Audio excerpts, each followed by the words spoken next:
Hello, good morning to all of you and welcome to success वाला। और मैं ऋतिक मिश्रा। जैसा कि आप पीछे देख रहे हैं कि आपकी जो बैच का नाम है वो निर्माण बैच है, ठीक है। बैच का जो नाम है वो निर्माण बैच है। क्लास 10th के लिए जो बैच है वो निर्माण बैच है, ठीक है। तो पहले तो हम इसमें डिस्कस करेंगे कि आपके क्लास 10th में क्या क्या टॉपिक्स, सीबीएसई का क्या टॉपिक रहेगा और आपका आईसीएसई का क्या टॉपिक रहेगा 10th में, ठीक है। और फिर उसी टॉपिक में एक आपका वर्क पावर एंड एनर्जी आता है, जिसका एक टॉपिक है जिसको बोलते हैं मशीन। एक चैप्टर है, ठीक है, एक पूरी यूनिट है वर्क पावर एंड एनर्जी, उसका एक टॉपिक है मशीन। उसी में हम लोग मशीन को पढ़ते हैं।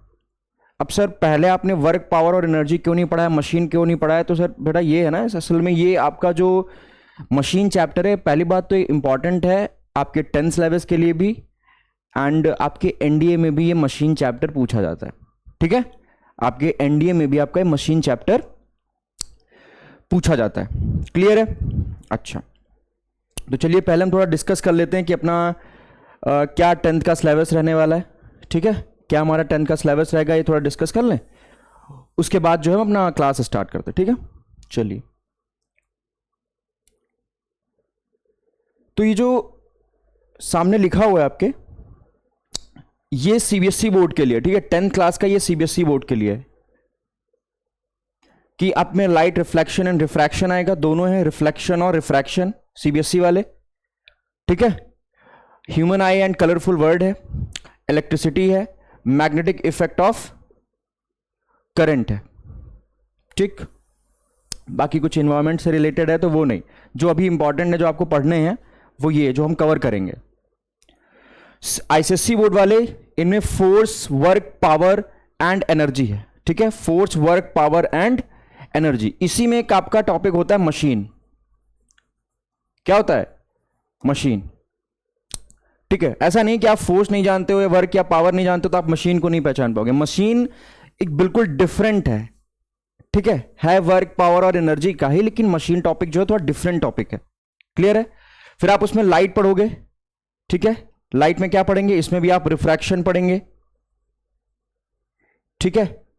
इमेज फॉर्मेशन पढ़ेंगे, इसी में क्या पढ़ेंगे? इमेज फॉर्मेशन पढ़ेंगे, इमेज फॉर्मेशन,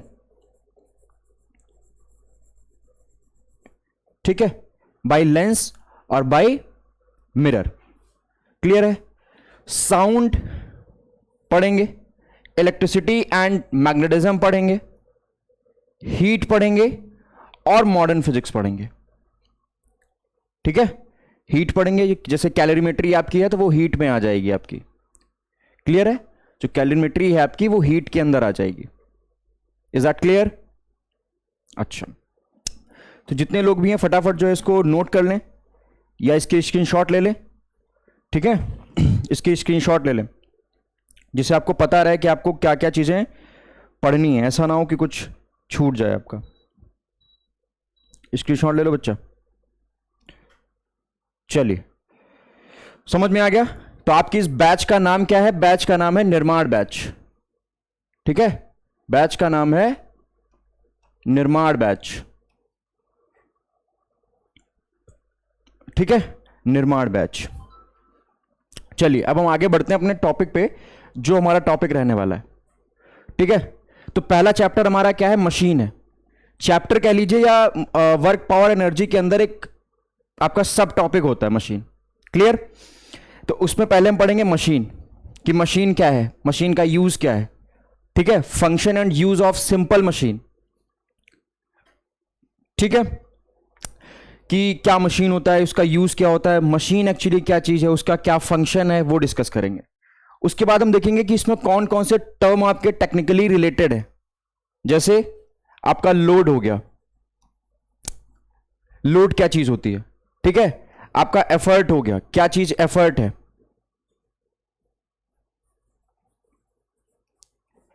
एफर्ट क्या होता है, ठीक है।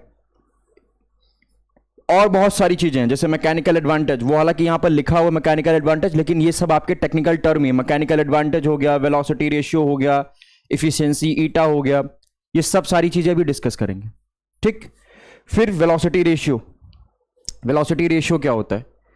वर्क इनपुट और वर्क आउटपुट, क्या वर्क इनपुट है, क्या वर्क आउटपुट है, ठीक है।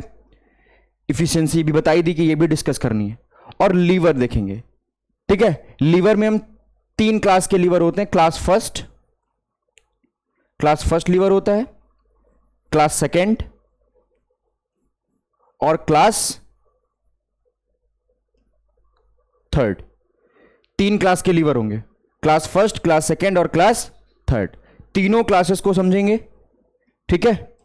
तीनों क्लासेस में हर एक लीवर का क्या मैकेनिकल एडवांटेज होगा, हर एक लीवर का क्या वेलोसिटी रेशियो होगा, क्या उसकी इफिशिएंसी होगी, मैकेनिकल एडवांटेज, रिलेटिव और आपका इफिशिएंसी और वेलोसिटी रेशियो में क्या रिलेशन होता है, ठीक है। क्या रिलेशन होता है कि mechanical advantage is equals to velocity ratio multiplied by efficiency. ये कहां से आया, आज की क्लास में ये पूरा हम लोग जो है डिस्कस करेंगे, ठीक है।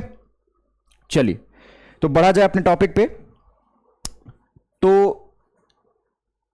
मशीन, ठीक है। अब आपकी बात आ जाती मशीन की। अब समझिए ध्यान से, एक एक चीज को ध्यान से समझते चलिए।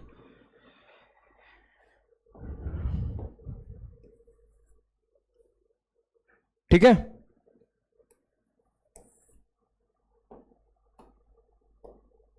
चलिए देखिए।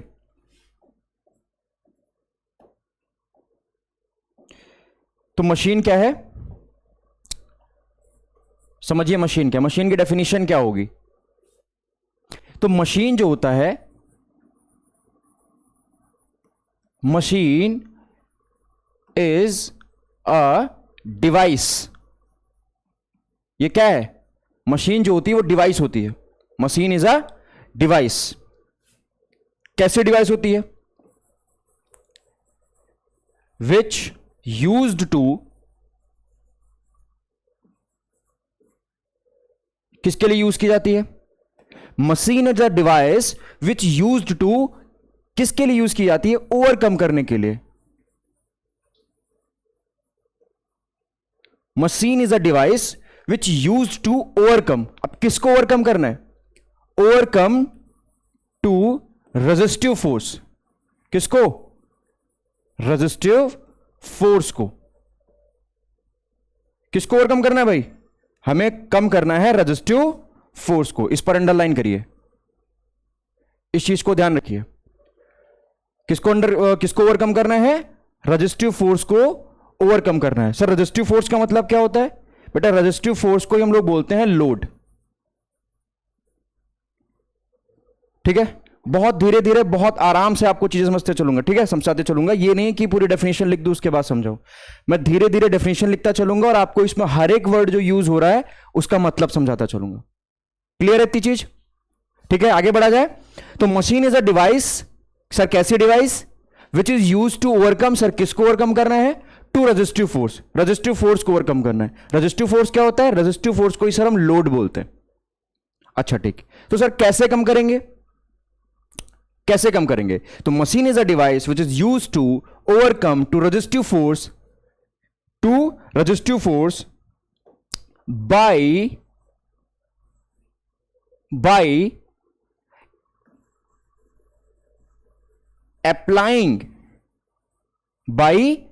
applying some small force, sir आपने रेजिस्टिव फोर्स का तो नाम दे दिया कि लोड है, तो सर ये स्मॉल फोर्स क्या है? ये स्मॉल फोर्स क्या है? तो बेटा स्मॉल फोर्स, इसको पहले, इसको फिर से अंडरलाइन करिए आप फटाफट। इसको फिर से इस तरीके से अंडरलाइन करिए, ठीक है। उसको सर क्या बोलेंगे? वो बेटा हमारा होता है एफर्ट। उसी को क्या बोलते हैं? उसी को बोलते हैं effort. By applying some small force, जिसको बोला जाता है एफर्ट, इन, ऐसे नहीं लगाना है, इन कन्वीनियंट डायरेक्शन, इनकन्वीनियंट डायरेक्शन, ठीक है, एक कन्वीनियंट डायरेक्शन में जो है इसको भी सर अंडरलाइन करिए, इस चीज को भी अंडरलाइन करिए, बहुत इंपॉर्टेंट। ये जितनी भी चीजें मैंने अंडरलाइन की हैं बच्चा, ये बहुत इंपॉर्टेंट है, समझ में आ रहा है, ये बहुत ही इंपॉर्टेंट है। ऐसा नहीं कि आपको नॉर्मली डेफिनेशन पढ़ती चली जानी है, नहीं, आपको हर एक टर्म का मतलब समझना है। तो इसको मैं फिर से रिपीट कर रहा हूं कि machine is a device which is use to overcome to resistive force मतलब load by applying some small force मतलब एफर्ट इन कन्वीनियंट डायरेक्शन।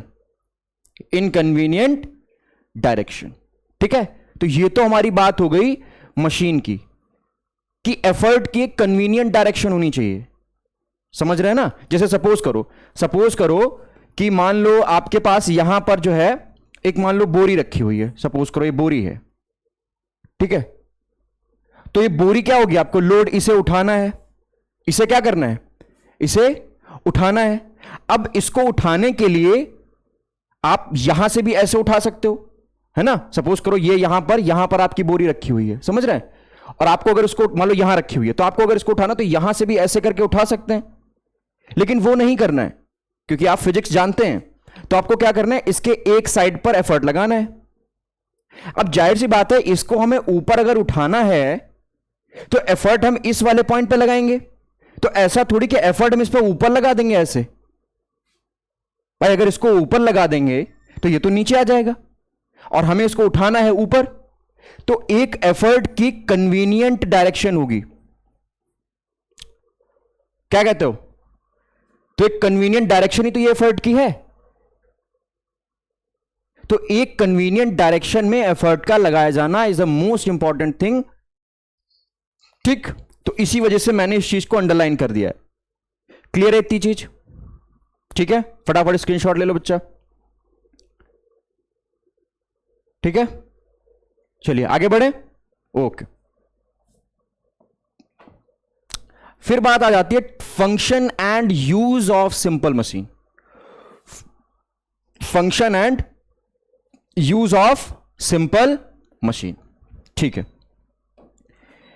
इसके सर आपके 3 पॉइंट होंगे, जरा ध्यान से समझिएगा, इसके जो है 3 पॉइंट आपके होंगे, ठीक है। पहला कौन सा पॉइंट होगा, पहला पॉइंट कौन सा होगा, पहला काम होगा, फंक्शन इसका क्या है, it is used to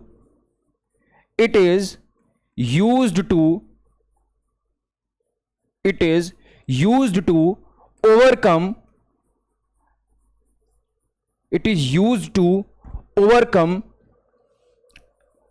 a load,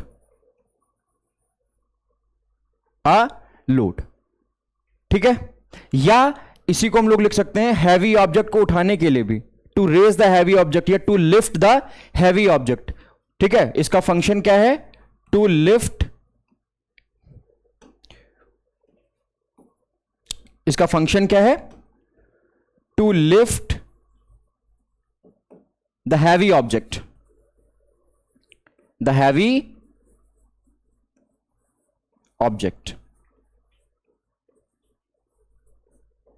ठीक है, समझ में आ गया, पहली चीज समझ में आ गई। सर इसका मतलब, इसका डेली लाइफ में क्या यूज है, इसका डेली लाइफ में आप लोगों के घर में कार होगी, आप लोगों ने कार देखा होगा, ठीक है। तो कार जो है, उस कार को अगर कोई मान लो उसका जो है एक जो उसका व्हील है वो गड़बड़ कर गया, या मान लो पंक्चर हो गया, कुछ भी ऐसा प्रॉब्लम हो गई, तो आप क्या करते हो, एक जैक लगाते हो कि नहीं, क्या करते हो, जैक, क्या यूज करते हो, जैक का यूज करते हैं, ठीक है, जैक का यूज किया जाता है। तो जैक का काम क्या होता है, जैक का काम यह होता है कि आप बहुत बड़ी कार, भाई वेट, कार का जो वेट है वो बहुत ज्यादा होता है, और आप लोगों ने जैक देखा होगा, जैक इतना बड़ा होता है, सिर्फ इतना बड़ा, तो किसके हेल्प से उठ जाता है, वो मशीन का फंक्शन होता है कि आप स्मॉल अमाउंट ऑफ फोर्स लगाओगे और वो कार जिसका इतना हैवी वेट है वो आपका उठ जाएगा। क्लियर है, क्लियर है इतनी चीज, ठीक है। तो इसको चलो मैं लिखवा दे रहा हूं, इसको मैं लिखवा दूं यहां पे, चलो इसको लिखवा दूं मैं ना। फॉर एग्जाम्पल,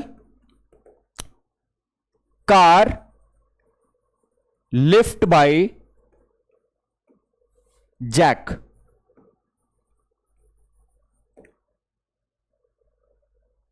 ठीक है, कार लिफ्ट बाय जैक। ठीक है, तो ये इसका क्या हो गया, ये इसका एग्जाम्पल हो गया, कार लिफ्ट बाय जैक। ठीक है, चलिए इसका दूसरा यूज क्या है, ध्यान से देखिए, इसका दूसरा यूज क्या है। It change the point of application, the point of application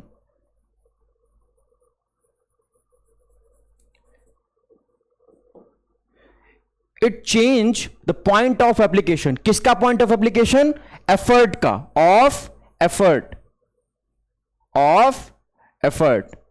बस जहां भी दिख जाए फटाक से उसको क्या करिए, उसको सर्कल में बंद कर लीजिए। ठीक है, ये चीज ध्यान रखिए, किसका पॉइंट ऑफ एप्लीकेशन, किसका point of application sir, effort का पॉइंट ऑफ एप्लीकेशन। किसका, एफर्ट का पॉइंट ऑफ एप्लीकेशन।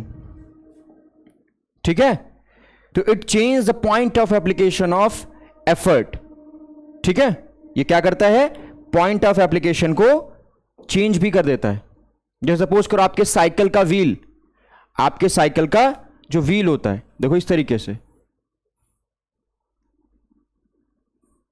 जैसे भी बना लो, मान लो ये साइकिल का व्हील है, ठीक, और यहां पर आपकी एक चैन इस तरीके से यहां पर जो टूथ वाला होता है ना, उसको टूथ व्हील बोलते हैं।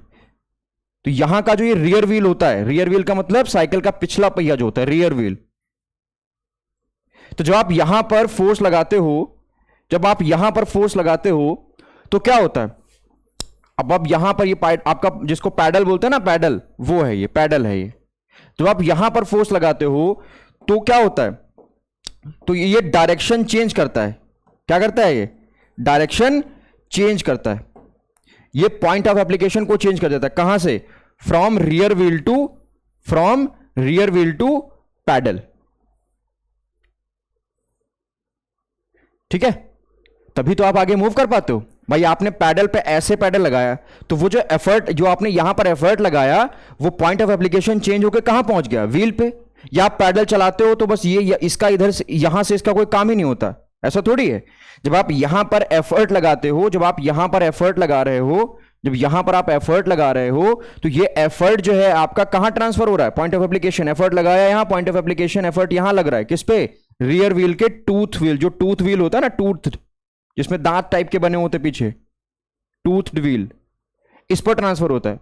और आगे कब बढ़ती है, जब यहां से एफर्ट आपका रियर व्हील से, जो पिछला टायर होता है, उससे ट्रांसफर हो जाता है पैडल को। क्लियर इतनी चीज, जब उसको ट्रांसफर हो जाता है पैडल को, तो इसको हम बोलते हैं, दूसरा हमारा पॉइंट क्या हो गया, it change the point of application of effort. ठीक है, it change the application, point of application of effort. Note कर लो भैया, इसको फटाफट जो है नोट कर लिया जाए। ठीक है, इसको फटाफट नोट कर लिया जाए, इसको फटाफट नोट कर लिया जाए। अब कुछ बच्चे कह रहे होंगे क्या इसकी कन्वीनियंट डायरेक्शन नहीं होगी, इसकी भी होगी। चलो लिख लो, of effort in convenient point, ऐसे लिख लो, क्या दिक्कत है। एफर्ट है तो वो कन्वीनियंट तो बच्चा होना, ये अंडरस्टूड चीज है, इसको लिखवाना या ना लिखवाना इसका कोई मतलब नहीं है, ये आपकी चीज अंडरस्टूड है। क्योंकि एफर्ट आप एक कन्वीनियंट डायरेक्शन में ही लगाओगे तभी चीजें आपकी हो पाएंगी, वैसे नहीं हो पाएंगी। Is that clear, yes sir. चलिए आगे बढ़े, इसका एक तीसरा और पॉइंट है, इसका एक तीसरा और पॉइंट, पहले फटाफट इसकी स्क्रीनशॉट ले लो, ले लो फटाफट इसकी स्क्रीनशॉट। चलिए आगे बढ़े, आगे बढ़ा जाए, चलो चलो इसी में थोड़ा अभी और है, इसमें आपका एक पॉइंट हम और लिखवा दे रहे हैं, तो 2 पॉइंट हो गए आपके यहां पे।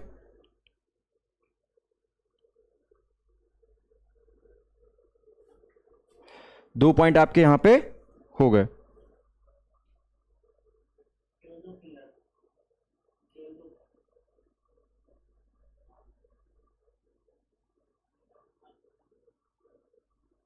ठीक है, एक तीसरा पॉइंट भी मैं लिखवा दूं यहां पे। तीसरा पॉइंट क्या है? तीसरा पॉइंट ये है, तीसरा पॉइंट ये है, it change the direction of, it change the direction of effort. ठीक है, it can change the direction of effort, it can change the direction of effort in convenient direction, in convenient direction, inconvenient direction. ठीक है, जैसे आप मान लो पुली, आप मान लो जो है कुएं से पानी निकाल रहे हो, तो आपने क्या किया, एक आप ऐसे लगा सकते हो, इस तरीके से आप इसको उठा रहे हो, समझ रहे हैं? तो इसमें ज्यादा आपको एफर्ट लगाना पड़ेगा।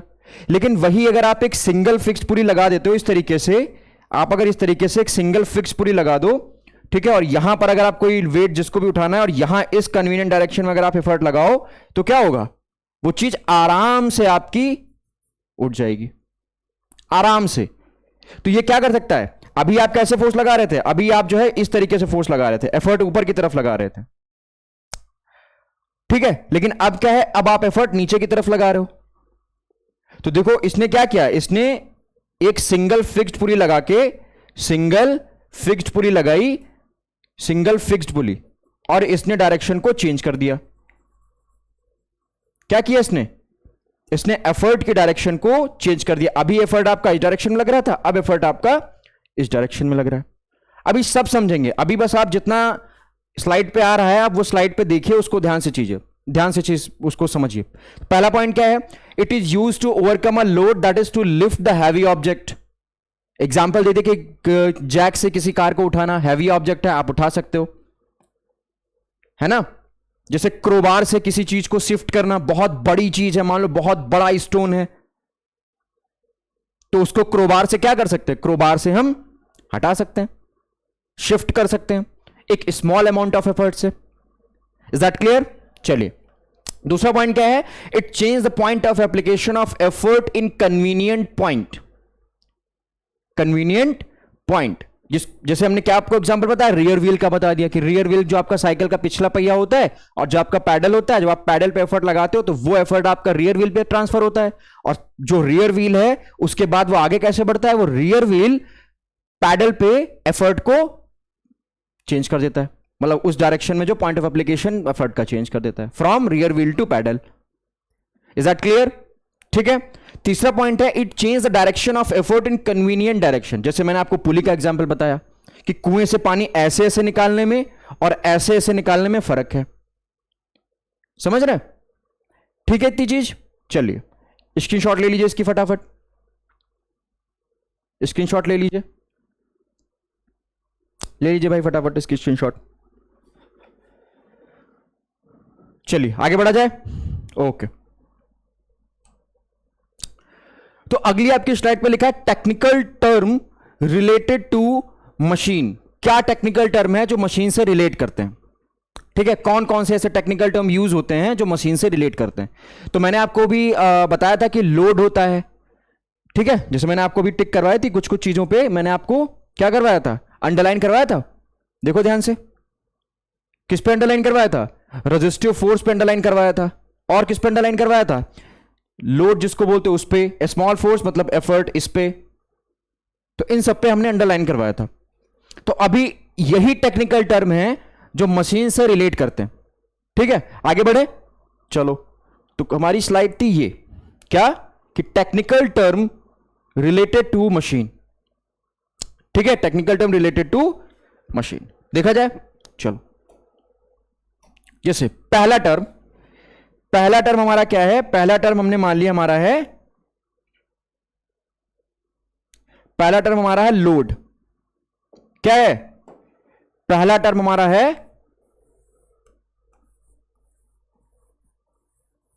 लोड, ठीक है, पहला टर्म क्या है, लोड। तो लोड क्या होता है, तो लोड जो है, load is a resistive force, load is a resistive force, एक मिनट बच्चा, load is a resistive force, load is a resistive force, load is a resistive force, load is a resistive force,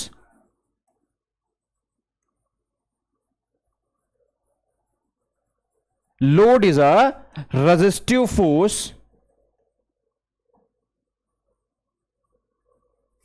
which is ध्यान से देखो, बार बार वही चीज आ रही है, इसी को ओवरकम करना होता है, विच इज ओवरकम, अब एक चीज जो लिखने जा रहा हूं very important, bye the machine, क्या लिख रहा हूं, बाय द मशीन, यहां दो वर्ड आएंगे, बाय द मशीन और ऑन द मशीन, तो ये चीज बहुत ध्यान रखनी है, ये चीज बहुत ध्यान रखनी है कि बाय द मशीन और ऑन द मशीन, समझ में आ गया, समझ में आ गया, ठीक। तो load is a resistive force which is overcome by the machine, ठीक है। It is denoted by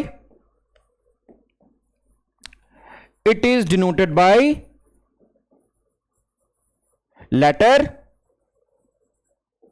L, letter L, ये लेटर एल से हमारा डिनोट किया जाएगा। सर आ गया समझ में कि लोड वो चीज होती है जिसको हमें ओवरकम करना है, क्या करना है, ओवरकम करना है, जिस चीज को हमें ओवरकम करना है। ओवरकम का मतलब मैं समझा दूं, जैसे आपको मान लो बहुत ज्यादा फोर्स है जो आपसे नॉर्मली नहीं उठ रहा है, तो आप मशीन का यूज करके उसको ओवरकम कर सकते हैं, ठीक है। जैसे आप लोग हाइड्रोलिक प्रेशर भी देखते होंगे, ठीक है, हाइड्रोलिक मशीन देखिए कि इधर छोटा सा फोर्स लगा के बड़े से बड़े कार को या ट्रक को आराम से उठाया जा सकता है, फ्लूइड मैकेनिक्स का पार्ट है, वो सब फंक्शन ही है, वो सब मशीन, वो सब फिजिक्स ही है, समझ रहे हैं। तो load is a resistive force which is overcome by the machine, it is denoted by letter P. चलिए आगे बढ़े, आगे बढ़े। तो दूसरा टर्म सर क्या है, दूसरा टर्म बच्चा हमारा है एफर्ट। दूसरा टर्म बच्चा क्या है, दूसरा टर्म है एफर्ट।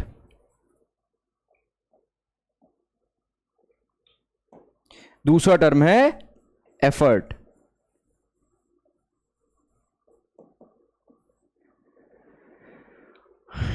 ठीक है, ठीक।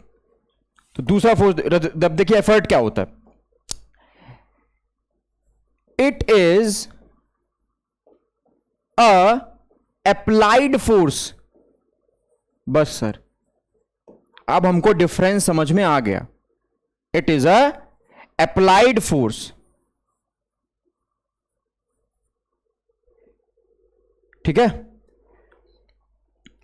मुझे भरोसा है कि जितने लोग भी, जितने बच्चे भी सक्सेस वाला से जुड़े हैं, सबके सब होशियार हैं, ठीक है। और इस डेफिनेशन से और होशियार हो गए कि सर लोड और एफर्ट में अब हमको आगे चल के लाइफ में कभी भी कोई भी प्रॉब्लम नहीं आने वाली है। क्यों कि सर हम जान गए कि लोड वो फोर्स है जिसको ओवरकम करना है बाय द मशीन, और सर एफर्ट एक अप्लाइड फोर्स है on the machine, on the machine.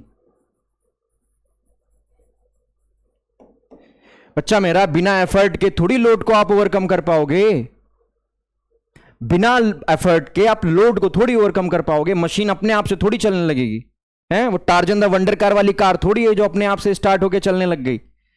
लगाना पड़ेगा, एफर्ट लगाना पड़ेगा। तो एफर्ट ऑन द मशीन लगेगा, load overcome by the machine होगा। तो इन दोनों पॉइंट को अंडरलाइन कर लो बच्चा, इन दोनों पॉइंट को फटाफट अंडरलाइन कर लो। इसको तो करवा ही चुका हूं अंडरलाइन, ओवरकम को भी करवा चुका हूं। बस ये है कि लोड जो होगा वो ये मैंने बनाया एरो, और इस पर मैंने किया इस तरीके से अंडरलाइन कि लोड जो होगा वो बाय द मशीन ओवरकम होगा। लोड जो होगा वो बाय द मशीन ओवरकम होगा, बाय द मशीन ओवरकम होगा। ठीक है, बाय द मशीन हमारा वो ओवरकम होगा। यस सर, होगा। चलिए, क्लियर है? क्लियर है जी, क्लियर है। Effort it is applied force, इस पे अंडरलाइन करो बच्चा। ये क्या होता है? ये फोर्स मशीन पर लगाया जाता है, मतलब इसको बोलेंगे applied force on the machine, on the machine. Clear है? बिल्कुल क्लियर है। चलो अब इसको जो है भैया स्क्रीनशॉट ले लो, इसके भाई साहब स्क्रीनशॉट ले लो। ले लिया सर। तो इसको डिनोट किससे किया जाएगा? इसको किससे डिनोट किया जाएगा? It is denoted by, it is denoted by letter E, letter E. और ये लेटर एल था, ये लेटर ई है। ठीक है, ठीक। आगे बढ़े, आगे बढ़ो, बढ़ जाओ भाई आगे।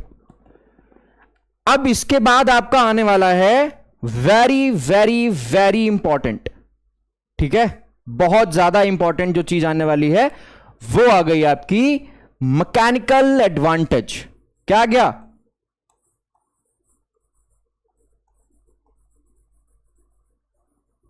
Mechanical advantage.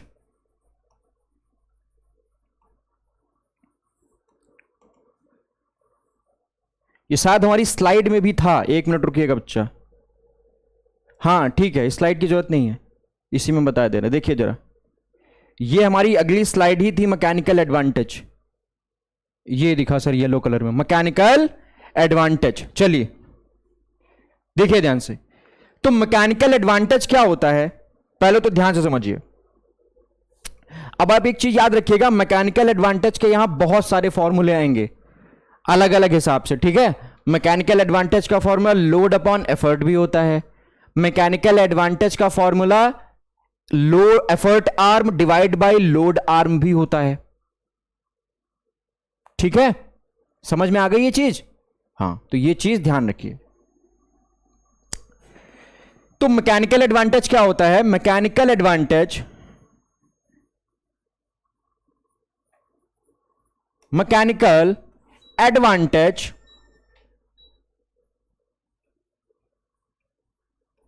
mechanical advantage is the ratio of, is the ratio of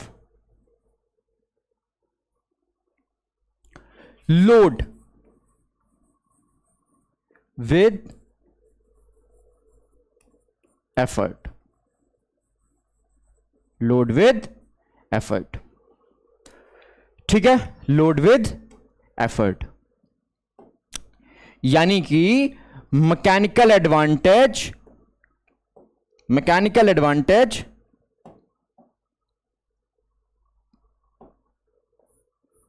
mechanical advantage is equals to load divide by effort, load divide by effort.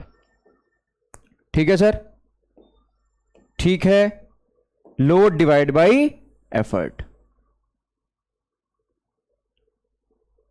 ठीक है, लोड डिवाइड बाई एफर्ट, ये लिख लीजिए,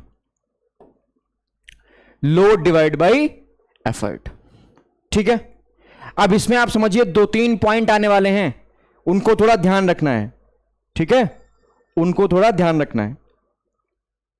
ठीक, तो देखो मशीन जो होती हैं उनमें भी तीन तरीके की, जैसे लीवर आपके तीन क्लास के लीवर होते हैं। मशीन भी आपकी जो है वो लीवर जो होता है वो काइंड ऑफ मशीन होता है।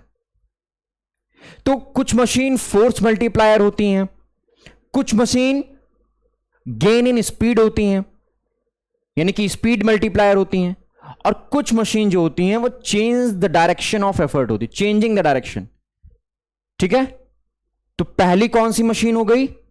Force multiplier. ठीक है, काइंड ऑफ मशीन में। ठीक है, ये चीज जरा यहां पर नोट करते हैं, फिर समझते हैं कि कौन सी हमारी फोर्स मल्टीप्लायर, कौन सी हमारी स्पीड मल्टीप्लायर और कौन सी हमारी गेन इन सॉरी कौन सी हमारी चेंज इन डायरेक्शन होगी। ठीक है, तो पहली कौन सी होती है? Force multiplier, force multiplier. ठीक है, फोर्स मल्टीप्लायर। दूसरी स्पीड मल्टीप्लायर, अभी बहुत अच्छे से समझाऊंगा, अभी आपको एकदम क्लियर हो जाएगा। ये सब आपके आसपास जो है घूम रही है मशीन, ये आपके आसपास, इनको आप रोज देखते हो अपने घर में। और तीसरी change in direction, change in direction. ठीक है, ये तीन तरीके की चीजें आएंगी। अब यहां पर ध्यान से समझो, बहुत बहुत बहुत ध्यान से आपको यहां पर एक चीज समझने वाली है। ठीक है, वो अब समझते हैं। चलो आगे आओ, देखो जरा इसी को देखो, इसी को जरा ध्यान से देखो। पहला पॉइंट, पहला पॉइंट यहां पर देखो, पहला पॉइंट कि if load is greater than effort. पहला केस, अगर लोड एफर्ट से ज्यादा है, लोड एफर्ट से ज्यादा है, तो सर क्या होगा? जरा इस फ्रैक्शन के बारे में देखो। अगर ये चीज अगर इससे ज्यादा है, ये चीज अगर इससे ज्यादा है, तो ये वैल्यू पॉजिटिव रहेगी। पॉजिटिव इन द सेंस नहीं, अगर ये दोनों ही आपस में कम ज्यादा है तो पॉजिटिव तो रहेगी। मतलब ये हुआ कि ये वैल्यू अगर इस एफर्ट से ज्यादा है, लोड एफर्ट से ज्यादा है, मान लो बहुत बड़ा लोड उठाना है और आपने बहुत कम सा एफर्ट लगाया, आपने बहुत कम एफर्ट लगाया और बहुत बड़ा लोड उठाना है और वो लोड उठ भी गया। कैसे हुआ? आपने जितना फोर्स लगाया वो उसके अंदर मल्टीप्लाई हो गया ना। कम फोर्स लगाया और वो मल्टीप्लाई होकर बहुत हैवी फोर्स को उठा रहा है। यानी कि ऐसा हुआ क्यों? क्योंकि जब लोड आपका एफर्ट से बड़ा हो जाएगा तो ये mechanical advantage sir greater than 1 हो जाएगा। क्या हो जाएगा? मैकेनिकल एडवांटेज ग्रेटर देन 1 हो जाएगा। और जैसे ही मैकेनिकल एडवांटेज ग्रेटर देन, जिस भी मशीन का मैकेनिकल एडवांटेज ग्रेटर देन 1 होता है, वो सर हमारी होती है फोर्स मल्टीप्लायर। क्या होती है? वो सर हमारी होती है फोर्स मल्टीप्लायर। यानी कि हम लोग फोर्स मल्टीप्लायर के आगे क्या लिख दें? फोर्स मल्टीप्लायर के आगे हम लिख दें कि इसका मैकेनिकल एडवांटेज हमेशा ग्रेटर देन 1 रहेगा। जय श्री राम। आया समझ? आया समझ? गए समझ? ठीक है सर, आगे बढ़ो। इसमें हम एक चीज और लिखवा दें। अब ये जो चीज लिखी हुई है इसको हम लिखवा दें। क्या लिखवा दें? कि if load is greater than, if load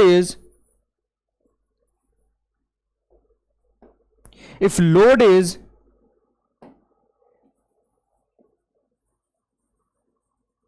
greater than effort, then mechanical advantage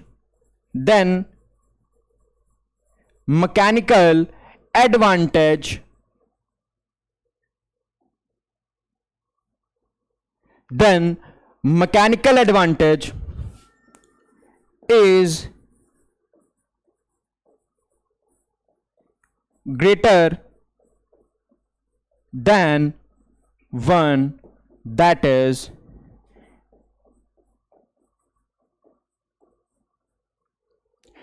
mechanical advantage is greater than 1। mechanical advantage is greater than 1। क्या बात है सर, एकदम से समझ में आ गया, एकदम से हमारी समझ में आ गया। इसको भैया कर लो ब्रैकेट में। किसमें कर लो? ब्रैकेट में इसको कर लो। ठीक है, अगर लोड आपका एफर्ट से ज्यादा है तो मैकेनिकल एडवांटेज ग्रेटर देन 1 होगा, और अगर ऐसा हुआ तो ठीक है, देयरफॉर या रिजल्टिंग, ऐसे लिख लो, रिजल्टिंग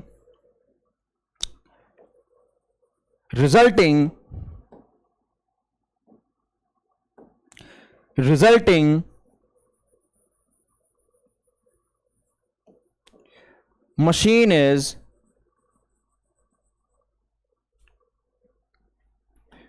is क्या होगी मशीन? बोलो भाई, मशीन इज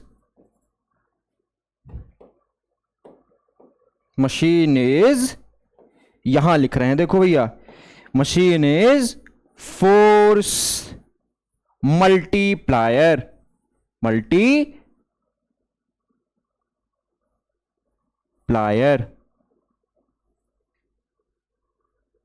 समझ में आ गया? वो मशीन कैसी होगी? वो मशीन आपकी होगी फोर्स मल्टीप्लायर।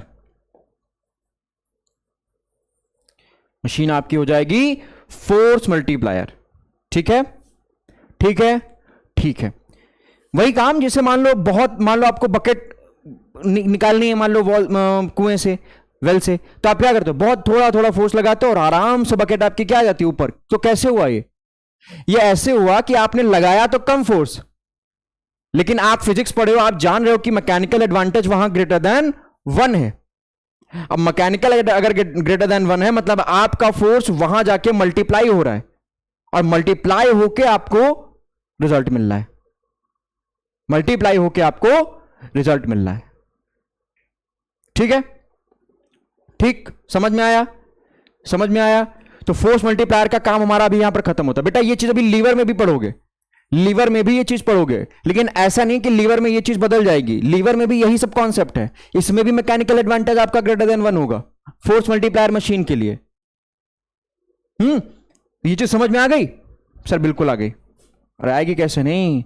ये हमारा आ गया मैकेनिकल एडवांटेज ग्रेटर देन 1। ठीक है, इस फॉर्मूले को भी बहुत ध्यान से याद रखना है, भूलना नहीं है। और ये 3 तरीके की मशीन्स को भी याद रखना है। कौन कौन सी? एक फोर्स मल्टीप्लायर, एक स्पीड मल्टीप्लायर, और एक चेंज इन डायरेक्शन। ठीक है, चेंज इन डायरेक्शन। ठीक है, चेंज इन डायरेक्शन। इनको भी भैया जो है ब्रैकेट में बंद कर लो, इनको भी जो है ब्रैकेट में बंद कर लो, तब कुछ समझ में आएगा। इनको भी हमने ब्रैकेट में बंद कर लिया। ठीक, 1, और ये आपका हो गया 2, ये दूसरा वाला हो गया, और ये आपका तीसरा वाला हो गया। ठीक है, इन तीनों को हमने बंद कर लिया ब्रैकेट में। ठीक है, बहुत चीजें ध्यान रखने वाली हैं, बिना ध्यान रखे इनको काम नहीं चलेगा। चलिए आगे बढ़े, आगे बढ़े कुछ हम, चलो आगे बढ़े। अगली स्लाइड ले लें या इसी, चलो नहीं, इस ऐसे ही कर लेते हैं, स्लाइड नहीं लेंगे क्योंकि इसका आपको देखे रहना है, जरूरी है। बेटा वो ऊपर चला गया स्पीड, उसको ध्यान रखना। ठीक है, उसको आपको ध्यान रखना है। इसमें 3 केस हम लोग पढ़ेंगे। कितने केस पढ़ेंगे? 3 केस पढ़ेंगे। तो दूसरा आपका पॉइंट क्या आ गया? दूसरा पॉइंट है कि if load is less than effort, if load is less than effort. तो जरा ध्यान से देखो, मैकेनिकल एडवांटेज का फॉर्मूला क्या था? कहीं साइड में लिख लेते हैं, यहां पर लिख लो। मैकेनिकल एडवांटेज हमारा क्या था? Load upon effort, load upon effort. तो यहां से जरा एक चीज समझो, यहां से समझो कि अगर आपका लोड एफर्ट से ज्यादा हो गया, लोड एफर्ट से ज्यादा हो गया, तो ये चीज क्या हो जाएगी? ये ज्यादा, ये लोड एफर्ट से ज्यादा हो गया तो हो चुका। अच्छा, लोड एफर्ट से कम हो गया, अगर एफर्ट ज्यादा हो गया, तो ये ज्यादा हो गया, तो ये फ्रैक्शन उतनी ही 1 से छोटी हो जाएगी, हाँ या ना? ये वैल्यू उतनी 1 से छोटी। अरे मान लो, जैसे मान लो लोड आपका 1 है और एफर्ट आपका 2 है, सपोज कर लो लोड आपका 1 है और एफर्ट आपका 2 है। तो अगर आप मैकेनिकल एडवांटेज यहां से निकालो तो क्या आएगा? 1/2 आएगा कि नहीं? और 1/2 लेस देन 1 है कि नहीं है? अरे हां ना बोल भाई, सर है। तो है, तो मैकेनिकल एडवांटेज क्या हो गया? लेस देन 1 हो गया। मैकेनिकल एडवांटेज लेस देन 1 हो गया, यानी कि यहां पर जो आपका मैकेनिकल एडवांटेज आएगा सेकेंड केस में, वो लेस देन 1 आएगा। क्या आएगा? लेस देन 1 आएगा। क्यों आएगा भाई? लोड क्या है? लोड एफर्ट से कम है, यानी कि एफर्ट ज्यादा है, डिनोमिनेटर ज्यादा है, डिनोमिनेटर ज्यादा होता है न्यूमरेटर से, तो वो फ्रैक्शन उतनी ही 1 से छोटी होती चली जाती है। इस वजह से आपका क्या होगा कि जब एफर्ट ज्यादा लगाओगे और लोड आपका कम होगा तो क्या करेगा? वो गेन इन स्पीड करेगा। क्या करेगा? गेन इन स्पीड करेगा। भाई आपको उठाना है 20 न्यूटन, मान लो 20 mg का वेट उठाना है, समझ रहे हो? 20 न्यूटन का कोई चीज उठानी है, आपने लगा दिया 40 न्यूटन, तो वो फटाक से आ नहीं जाएगी आपके पास, स्पीड मल्टीप्लाई नहीं होगी आपकी। आप भले यहां थोड़ा थोड़ा फोर्स लगाओ, वो बहुत जल्दी जल्दी ऊपर आएगी। क्यों? क्योंकि एफर्ट जो है वो लोड से ज्यादा है, एफर्ट जो है वो लोड से ज्यादा है। ठीक है, समझ में आ गया? समझ में आ गया? ठीक है, यानी कि इस केस में अगर ऐसा होगा तो यहां पर हमारा क्या था? यहां पर हमने देखा था अगर मैकेनिकल एडवांटेज ग्रेटर देन 1 है, मैकेनिकल एडवांटेज अगर ग्रेटर देन 1 है तो वो मशीन हमारी होती है फोर्स मल्टीप्लायर। क्या होती है? वो मशीन होती है फोर्स मल्टीप्लायर। Force multiplier.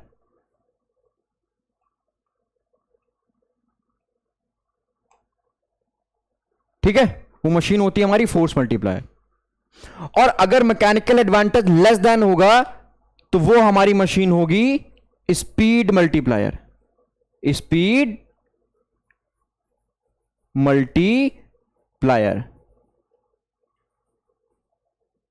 ठीक है, वो कैसी मशीन होगी? वो मशीन हमारी होगी स्पीड मल्टीप्लायर। कैसी होगी? Speed multiplier. Speed multiplier. ठीक है। अरे जैसे सीजर देखो, आप लोगों के घर में क्या होती है? सीजर होती है कि नहीं होती है? सीजर होती है कि नहीं? सबके घर में होती है सीजर। सीजर किसके घर में नहीं होती? सीजर तो सबके घर में होती है। सीजर तो सर सबके घर में होती है। तो सबके घर में होती है, लेकिन सब ध्यान थोड़ी देते हैं। इस तरीके से होती है सीजर आपकी। तो आप यहां क्या करते हो? यहां आप लगाते हो एफर्ट, यहां आपका रखा होता है लोड। अभी ये सब समझेंगे, लीवर में समझेंगे हम लोग, ये सब समझेंगे अभी, लेकिन अभी थोड़ा यहां पर समझ लो तो वहां पर आसानी हो जाएगी। और ये आपका हो गया फलक्रम। ये जो हो गया ये फलक्रम हो गया। तो आप क्या करते हो? आप थोड़ा सा फोर्स लगाते हो भाई, आप थोड़ा सा फोर्स लगाते हो तो इसके जो ये वाले आर्म हैं, ये वाले, ये जो चीज आप देख रहे हो, ये क्या होते हैं? ये तेज तेज चलते कि नहीं? आपने यहां हल्का सा फोर्स लगाया तो कागज जो है आपका वो आराम से स्पीड को मल्टीप्लाई करते हुए ज्यादा कागज कटता है। कटता है कि नहीं कटता है? क्योंकि कागज भाई आपका लोड है। कागज आपका क्या है? लोड है। जो यहां पर पेपर रखोगे आप, ये मान लो यहां पर आपने एक पेपर रख दिया, ये पेपर रख दिया, ये पेपर क्या है? ये पेपर आपके लिए लोड है।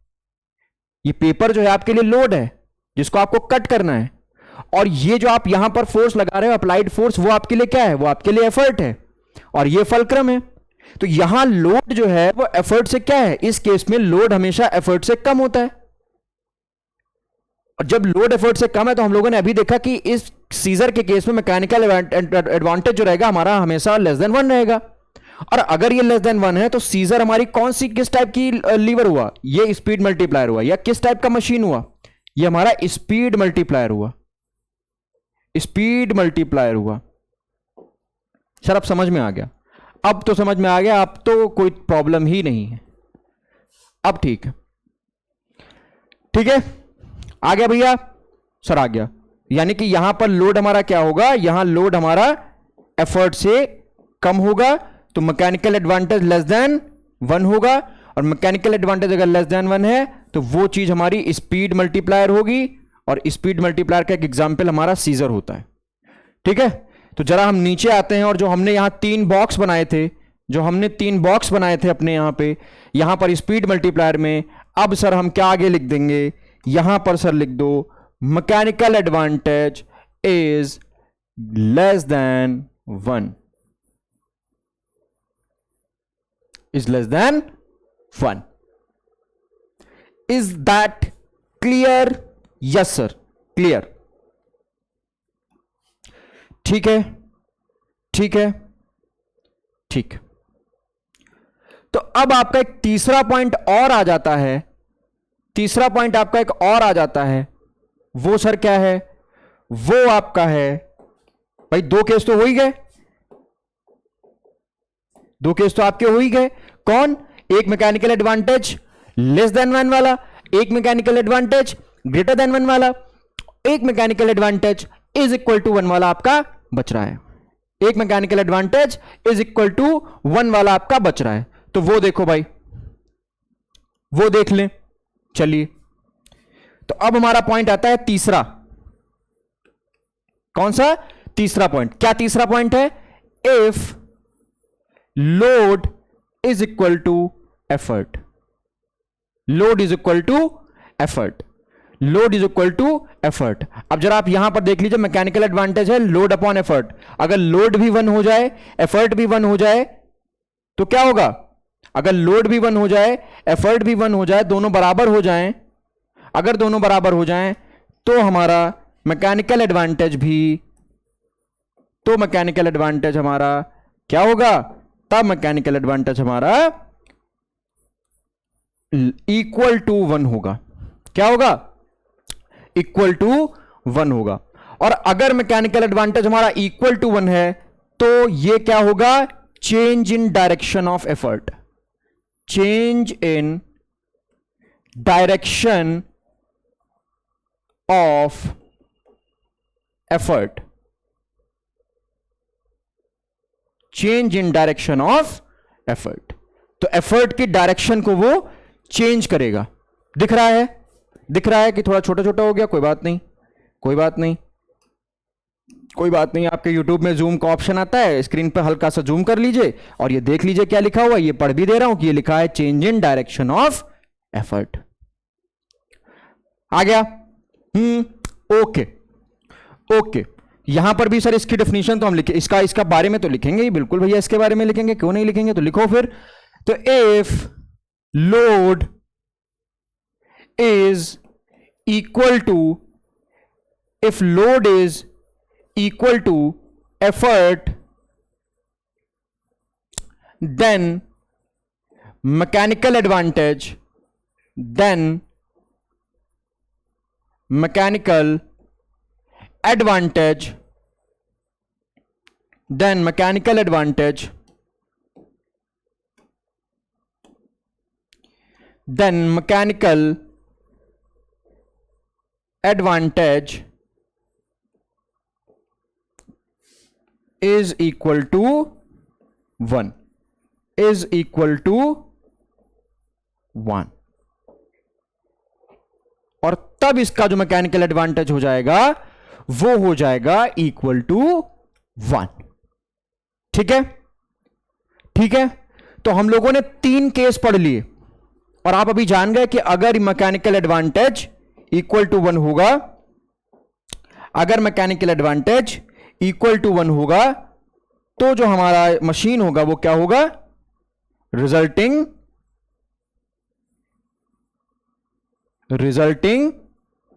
Machine will be change in direction।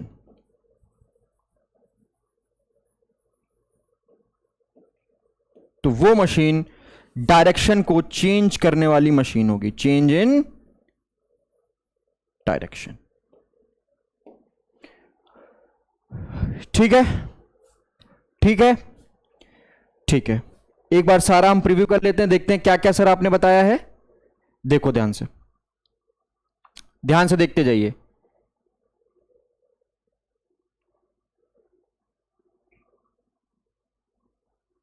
ध्यान से देखो भाई, क्या क्या दिखा है सर। सर इसमें सबसे पहले mechanical advantage is the ratio of the load with effort लिखा हुआ है। ठीक है, mechanical advantage is equal two is the ratio of load with effort. ठीक है, उसके बाद हमने उसका फॉर्मूला लिखा और हमने देखा कि 3 तरीके का होगा, स्पीड मल्टीप्लायर, फोर्स मल्टीप्लायर और चेंज इन डायरेक्शन होगा। फिर मैकेनिकल एडवांटेज का फॉर्मूला देखा, फिर हमने ये देखा कि अगर लोड एफर्ट से ज्यादा आ रहा है, अगर लोड एफर्ट से ज्यादा आ रहा है या ज्यादा है तो मैकेनिकल एडवांटेज ग्रेटर देन 1 होगा, और अगर मैकेनिकल एडवांटेज ग्रेटर देन है तो वो मशीन आपकी हमारी क्या होगी, वो मशीन हमारी होगी फोर्स मल्टीप्लायर। क्या होगी वो मशीन हमारी होगी फोर्स मल्टीप्लायर। फिर हमने देखा कि अगर लोड हमारा एफर्ट से ज्यादा है तो फिर हमने देखा कि लोड अगर हमारा एफर्ट से कम है तो मैकेनिकल एडवांटेज लेस देन 1 होगा, और अगर आपका मैकेनिकल एडवांटेज लेस देन 1 है तो आपका वो मशीन स्पीड मल्टीप्लायर होगी। फिर हमने देखा कि अगर लोड और एफर्ट दोनों ही बराबर हैं, लोड और एफर्ट दोनों ही बराबर हैं तो mechanical advantage is equal to 1 होगा, और अगर mechanical advantage is equal to 1 है तो मशीन आपकी चेंज इन डायरेक्शन होगी। क्या होगी, चेंज इन डायरेक्शन। तो सर यहां लिख दिया, यहां लिख दिया, और अब हम यहां भी लिखे दे रहे हैं कि मैकेनिकल एडवांटेज यहां पर इक्वल टू 1 होता है। चेंज इन डायरेक्शन में मैकेनिकल एडवांटेज हमारा इक्वल टू 1 होता है। तो फटाफट मेरे प्यारे बच्चों, फटाफट इसकी स्क्रीनशॉट ले लें।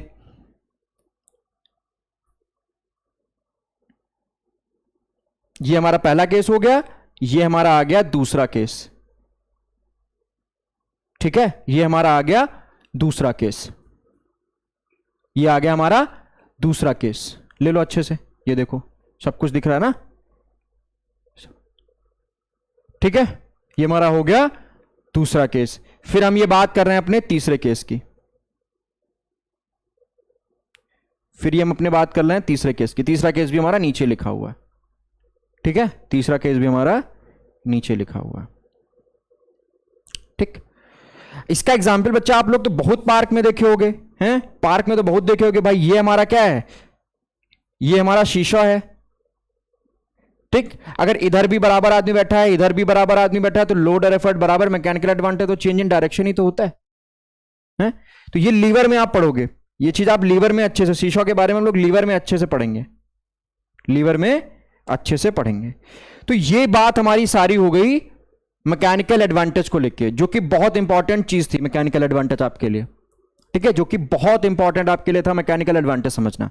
तो हम लोगों ने क्या देखा, 3 तरीके के देखे। तो हम चलो यहां पर एक टेबल छोटी सी बना लें, जिससे आपको जो है पूरी चीज की समरी याद रहे कि सर ने बताया क्या है, कि सर ने बताया क्या है। तो भैया हम यहां से उठा लें अपनी टेबल, होगी क्यों नहीं होगी, 3 की ले लो, चलो 3 की टेबल ले लेते हैं, इंसर्ट। ठीक है, नहीं और लेनी पड़ेगी तो 4 की ले लेते हैं, ऐसे ले लेते हैं, चलो ये कर लें। ठीक है, ये कर ली हमने। और अब हम यहां पर लिख दें, अब हम यहां पर लिख दें, इसको थोड़ा बड़ा कर दें, इसको थोड़ा,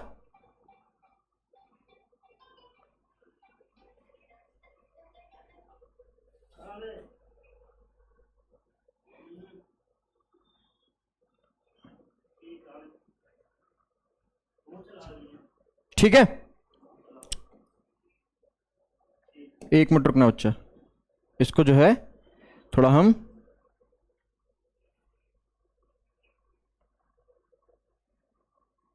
देखो, थोड़ा हम यहां पर एक टेबल बना दें। तो हम यहां टेबल ले लें ऐसे। ठीक, चलो ये इंसर्ट कर दी। ठीक है, ये हमने टेबल इंसर्ट कर दी, और हम इसको थोड़ा सा लंदी करेंगे इस तरीके से, ऐसे। अब हम यहां पर लिखेंगे, यहां पर हम लिखेंगे अपना मैकेनिकल एडवांटेज। क्या लिखेंगे, दिख तो रहा नहीं है इसमें, चलो ब्लैक पेन यूज कर लो सर। तो सर ब्लैक पेन यूज कर लिया हमने। यहां पर हमने लिखा मैकेनिकल, ऐसे ना लिखो, छोटा लिख दो, सीधे हमें लिख दो ना। अब तो तुम लोगों को पता ही चल गया कि मैकेनिकल एडवांटेज क्या होता है। अब ऐसे लिख दो तो कोई फर्क तो नहीं है। सर क्या बात कर रहे हैं, इतना थोड़ी बेवकूफ है। तो यहां मैकेनिकल एडवांटेज लिख दिया, और यहां हमने लिख दिया कि क्या है, मतलब मशीन के बारे में लिख दिया कि मशीन कैसी होगी। क्या लिख दिया, यहां पर हमने मशीन के बारे में लिख दिया कि मशीन हमारी कैसी होगी। ठीक है, तो हमने 3 ही देखे हैं, तो ठीक है भाई, 3 देखे हैं तो हम 3 लिखवा दे रहे हैं। पहला, फिर दूसरा, और फिर तीसरा। दिख रहा है, दिख रहा है। तो पहला, अगर मैकेनिकल एडवांटेज आपका ग्रेटर देन 1 है तो हमारी मशीन क्या होगी, तो हमारी मशीन होगी फोर्स मल्टीप्लायर। क्या होगी? Force multiplier. बेटा थोड़ा छोटा छोटा लिख रहा हूं, अपने यूट्यूब में जूम कर लेना, ठीक है? फोर्स मल्टीप्लायर होगी। अगर मैकेनिकल एडवांटेज हमारा लेस देन 1 है, लेस देन 1 है, तो वो क्या होगी? वो स्पीड मल्टीप्लायर होगी। क्या होगी? Speed multiplier. और जिसको राइटिंग की तारीफ करनी है वो कमेंट बॉक्स में बता देगा कि ऋतिक सर आपकी राइटिंग जो है एकदम बढ़िया है, तो हम थोड़ा और अच्छे से बना बना के लिखेंगे। फिर स्पीड मल्टीप्लायर हो गई। तीसरा हमारा आ जाता है कि मैकेनिकल एडवांटेज हमारा अगर इक्वल टू 1 है तो ये हमारी मशीन कैसी होगी? ये मशीन हमारी होगी चेंज इन डायरेक्शन की। Change in direction. क्या होगी? Change in direction.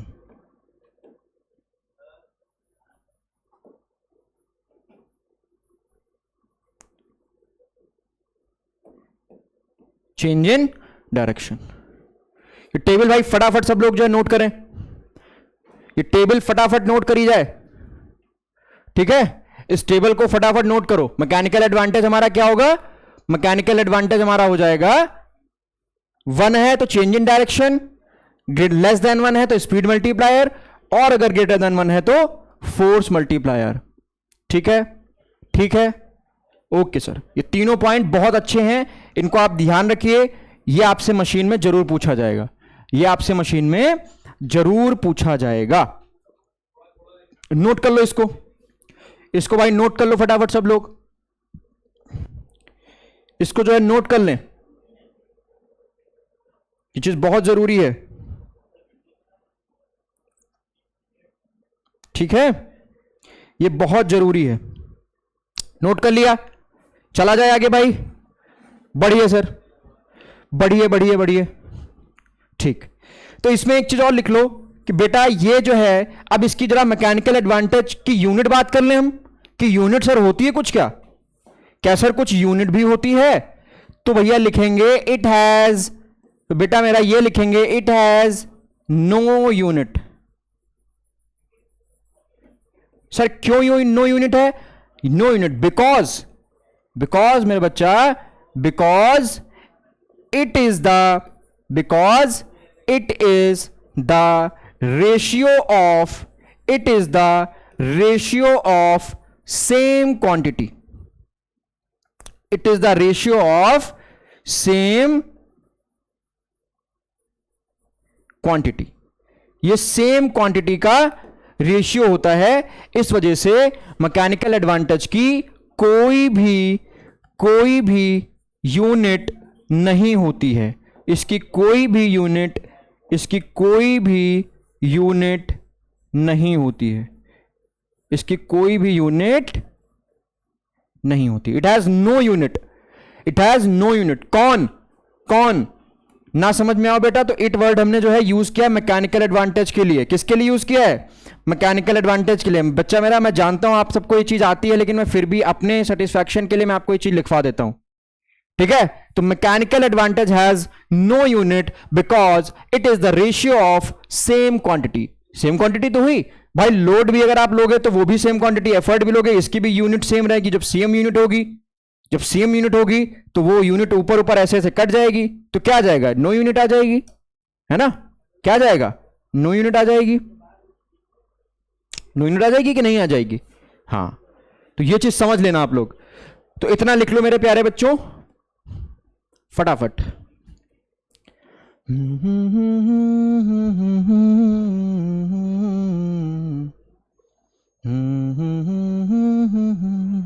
ठीक है, ठीक है, आगे बढ़ा जाए भाई।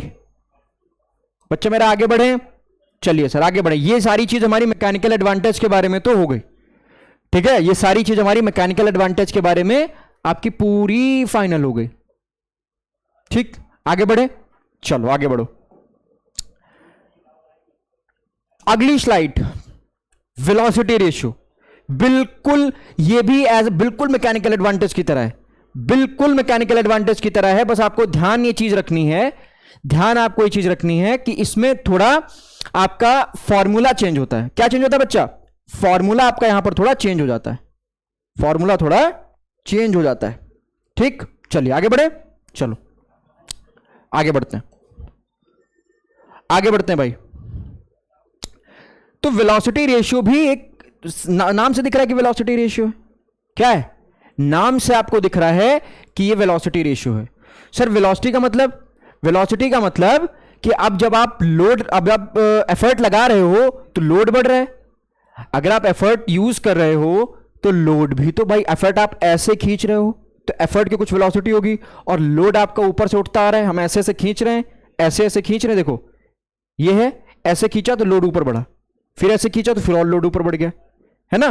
तो हम लोड को अगर वेलोसिटी दे रहे हैं, सॉरी एफर्ट को अगर वेलोसिटी दे रहे हैं, तो लोड भी तो वेलोसिटी अपनी गेन कर रहा है।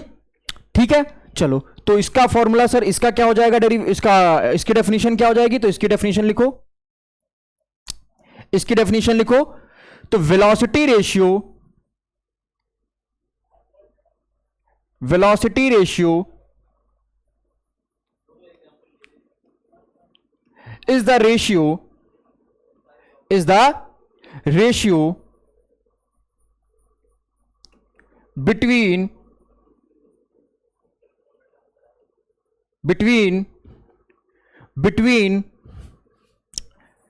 velocity of effort, between velocity of effort, velocity of effort and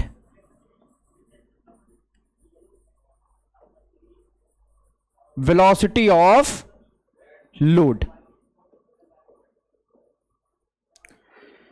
ठीक है, velocity of effort and velocity of load. किसकी? Velocity of effort, velocity of effort का रेशियो वेलोसिटी ऑफ लोड के साथ। ठीक है, वेलोसिटी ऑफ एफर्ट का ratio velocity of load के साथ। ठीक है, ठीक है, मतलब क्या हो जाएगा, मतलब आपका हो जाएगा कि वेलोसिटी रेशियो, ऐसे लिखते हैं बेटा इसको, वेलोसिटी रेशियो, अगला पॉइंट, अगला पॉइंट क्या हो जाएगा कि velocity ratio is equal to velocity of effort divide by velocity of load.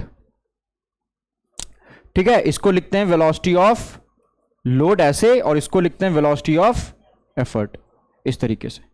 ठीक है, ये वेलोसिटी ऑफ लोड हो गई, ये वेलोसिटी ऑफ एफर्ट हो गई। तो ये फॉर्मूला हमारा हो जाता है, ये फॉर्मूला हमारा हो जाता है,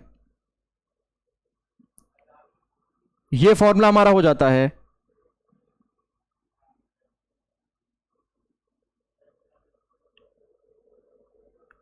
ये जो फॉर्मूला हमारा हो जाता है,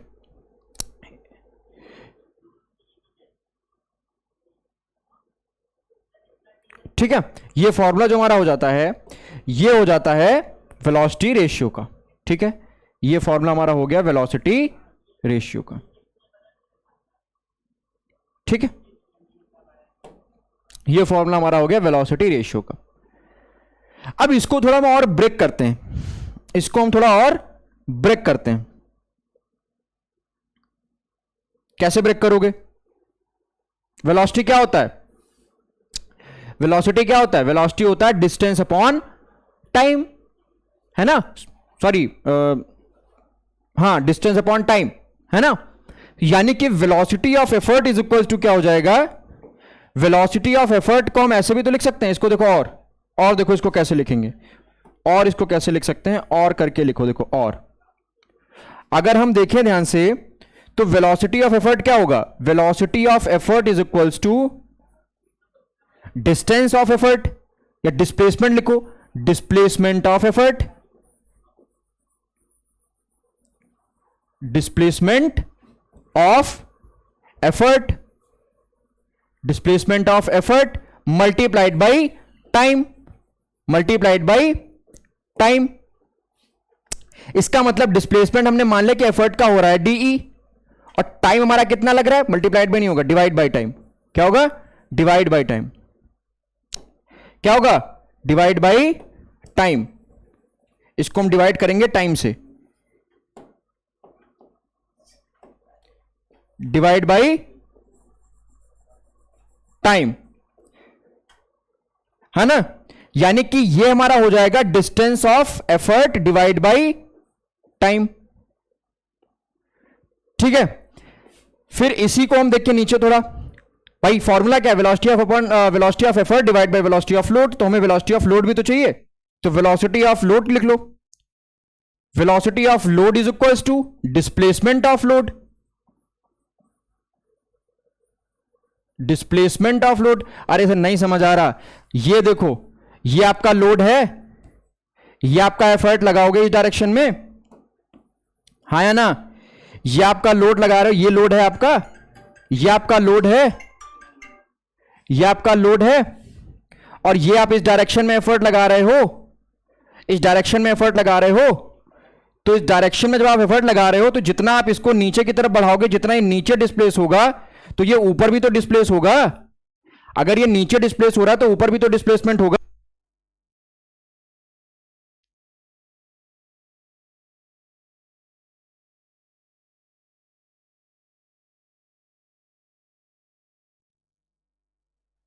ठीक है, तो ये जितना x नीचे आएगा उतना ही x क्या जाएगा, ऊपर जाएगा, और उतने ही टाइम में जाएगा, क्योंकि ये सिंगल फिक्स्ड पुली है ना, ये सिंगल फिक्स्ड पुली है आपकी। अरे आ रहा है समझ में, आ रहा है समझ में, समझ जाओगे अभी। ठीक है, तो ये हो जाएगा displacement of load divide by time, हाँ या ना, डिवाइड बाय टाइम। यानी कि इधर फॉर्मूला क्या हो जाएगा आपका, distance displacement by load divide by time. ठीक है, अब ये VE और VL इन दोनों की वैल्यू आप इस इक्वेशन में पुट कर दो, इसको 1 मान लो, और इस इक्वेशन में कर दो पुट। तो जब पुट करोगे तो क्या चीज आएगी, देखो जरा, जब आप पुट करोगे तो हम जानते हैं कि जो mechanical advantage, sorry velocity ratio, sir अभी हमने देखा कि वेलोसिटी रेशियो जो होता है वो load, sorry velocity of load, velocity of load effort divide by velocity of load, ये होता है। अब वेलोसिटी ऑफ एफर्ट की जगह पर हम ये वाली वैल्यू पुट कर दें, distance of effort, distance of effort, distance of effort divide by time, और इसकी जगह पर भी वैल्यू पुट कर दें, distance of load divide by time. ये चीज कैंसिल हो जाएगी, तो इधर आपका क्या बचेगा, distance of displacement of effort divide bye displacement of load, हाँ या ना, यही बचेगा। यानी कि वेलोसिटी रेशियो के दो फॉर्मूले हो गए, कौन सर, एक तो हमारा ये वाला जो ऊपर आपने पढ़ा, अभी मैं अंडरलाइन करवा रहा हूं, अभी सब समझा रहा हूं, परेशान ना हो। तो velocity ratio is equals to distance of effort divide by distance of load, या डिस्प्लेसमेंट कर लो, हाँ या ना, अरे हाँ या ना, यस सर। तो ये हमारा हो गया एक और फॉर्मूला वेलोसिटी रेशियो का। इसको भैया जो है रटना है एकदम कतई, समझ लो। और एक कौन सा फॉर्मूला सर हमारा बना, एक हमारा फॉर्मूला बना ये वाला, इसको भी बिल्कुल रटना है, समझ लो, इसको भी आपको एकदम रटना है। ठीक है, इस चीज को भी बिल्कुल आपको एकदम रटना है। चलिए अब थोड़ा हम आगे बढ़ते हैं। एक चीज आप एक बहुत इंपॉर्टेंट चीज मैं इस साइड पे लिख रहा हूं, समझिए, इस चीज को बहुत ध्यान से समझिएगा।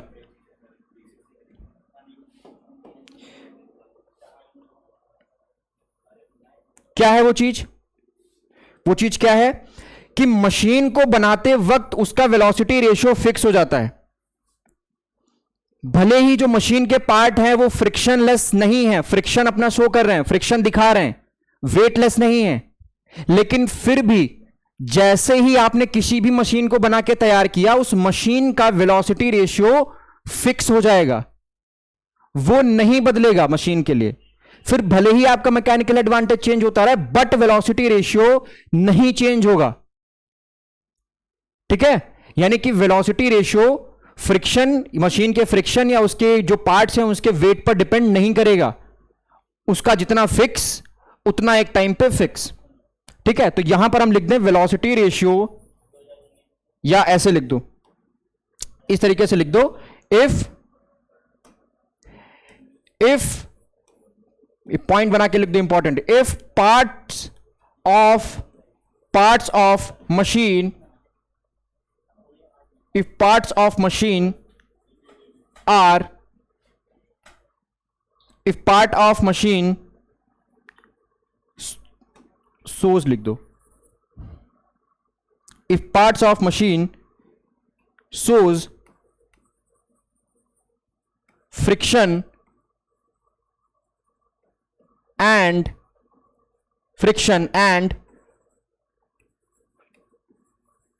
weight, then velocity ratio is always remains same. ठीक है, रिमेन सेम। और इसको ऐसे लिख लो, मशीन को बनाते वक्त, ऐसे लिख लो, मशीन को बनाते समय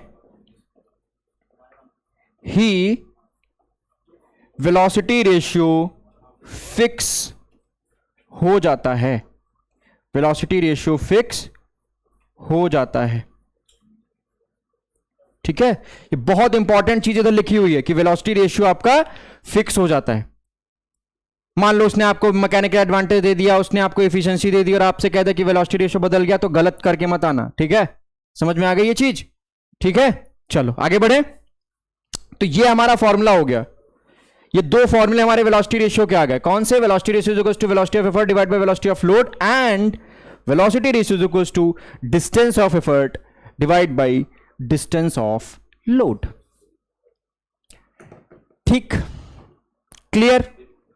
अच्छा, इसमें भी हमें टेबल बना लें बेटा, जैसे हमने उसमें टेबल बनाया था वही सेम टेबल आप यहां पर लगा दो।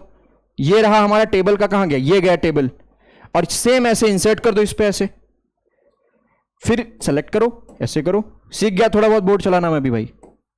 ऐसे करके इसको ऐसे बढ़ा दो। ठीक है, इसमें भी आपकी सेम चीज आने वाली है, इसमें भी आपकी सेम चीज आएगी, इसमें भी आपकी सेम चीज आ जाएगी, इसमें भी आपकी सेम चीज आने वाली है। क्या है?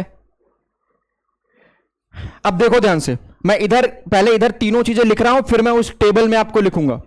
ठीक है, पहले मैं सारी चीजें इधर लिखूंगा, इसमें मुझे वेलोसिटी रेशियो लिखना है और इसमें मेरे को लिखना है कि वो मशीन कैसी होगी। ठीक है, फिर इसमें देखेंगे मशीन होगी कैसी। अब एक एक चीज समझते चलो, एक एक चीज को हम ध्यान से देखते हुए चलेंगे। पहली चीज जो हमने उसमें पहला केस देखा था कि अगर, अच्छा इसको हम दो तरीके से समझेंगे, इसको हम दो तरीके से समझेंगे। ठीक है, तो इसके लिए हमें क्या चाहिए? इसके लिए हमें दो टेबल चाहिए, इसके लिए हमें दो टेबल चाहिए। तो सर एक टेबल और ले लो, तो सर एक टेबल हमने ये देखो और ले ली, और ये टेबल हमने सेलेक्ट पे ऑप्शन किया, ये आ गया, और इसको हम करने जा रहे हैं अब नीचे। अरे हो जा भाई, हाँ इसको भैया कर दो इस तरीके से नीचे ऐसे। ठीक है, और इसको ऐसे नीचे बढ़ा दो।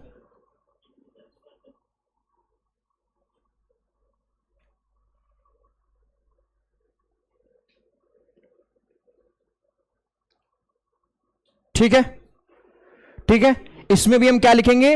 इसमें भी हमको वेलोसिटी रेशियो ही लिखना है, इसमें भी हमको वेलोसिटी रेशियो ही लिखना है। अरे भगवान, इसमें भी हमको क्या लिखना है? इसमें भी हमको वेलोसिटी रेशियो लिखना है, और इसमें भी हमको लिखना है मशीन के बारे में।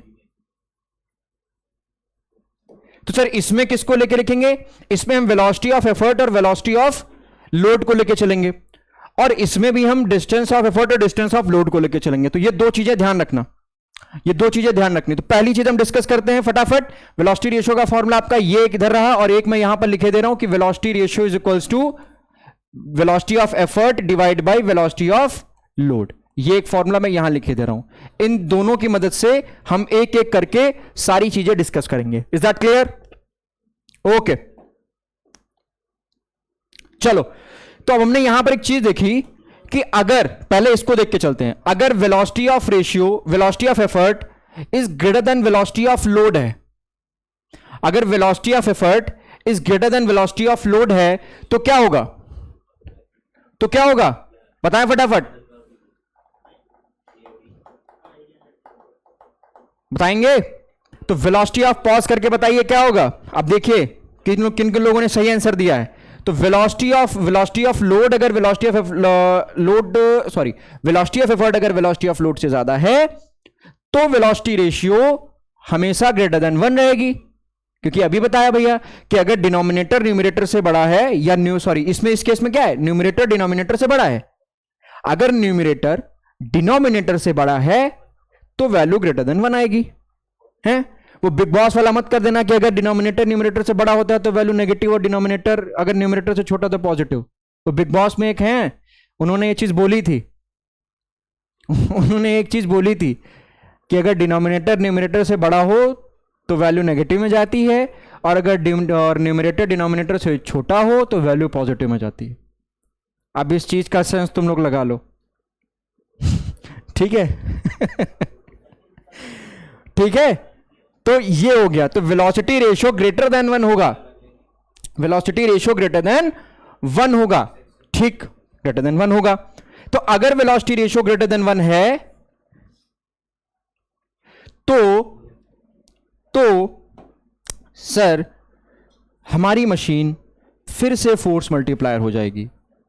नहीं दिख रहा,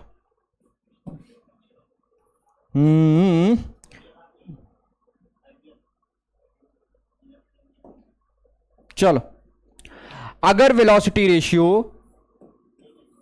ग्रेटर देन 1 रहेगा, ग्रेटर देन 1 रहेगा तो मशीन आपकी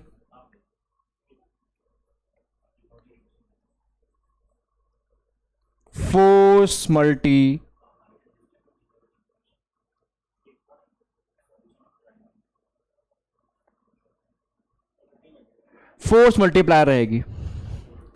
रहेगी, फोर्स मल्टीप्लायर रहेगी, ठीक। दूसरी बात कर लेते हैं, अगर velocity of load velocity of effort से ज्यादा रही, अभी क्या थी, अभी कम थी, velocity of load velocity of effort से ज्यादा है, अगर ऐसा होगा तो वेलोसिटी रेशियो हमारा लेस देन 1 आएगा कि नहीं आएगा, लेस देन 1 आएगा। और अगर लेस देन 1 आ रहा है तो सर क्या हो जाएगा, फिर से इधर आ जाओ, अगर वेलोसिटी रेशियो तुम्हारा लेस देन 1 है तो वो मशीन आपकी स्पीड मल्टीप्लायर होगी, क्या होगी, स्पीड मल्टीप्लायर होगी, ठीक है। तीसरा केस कि अगर velocity of load is equals to velocity of effort हो गई तो आपका जो वेलोसिटी रेशियो होगा वो इज इक्वल टू 1 आएगा।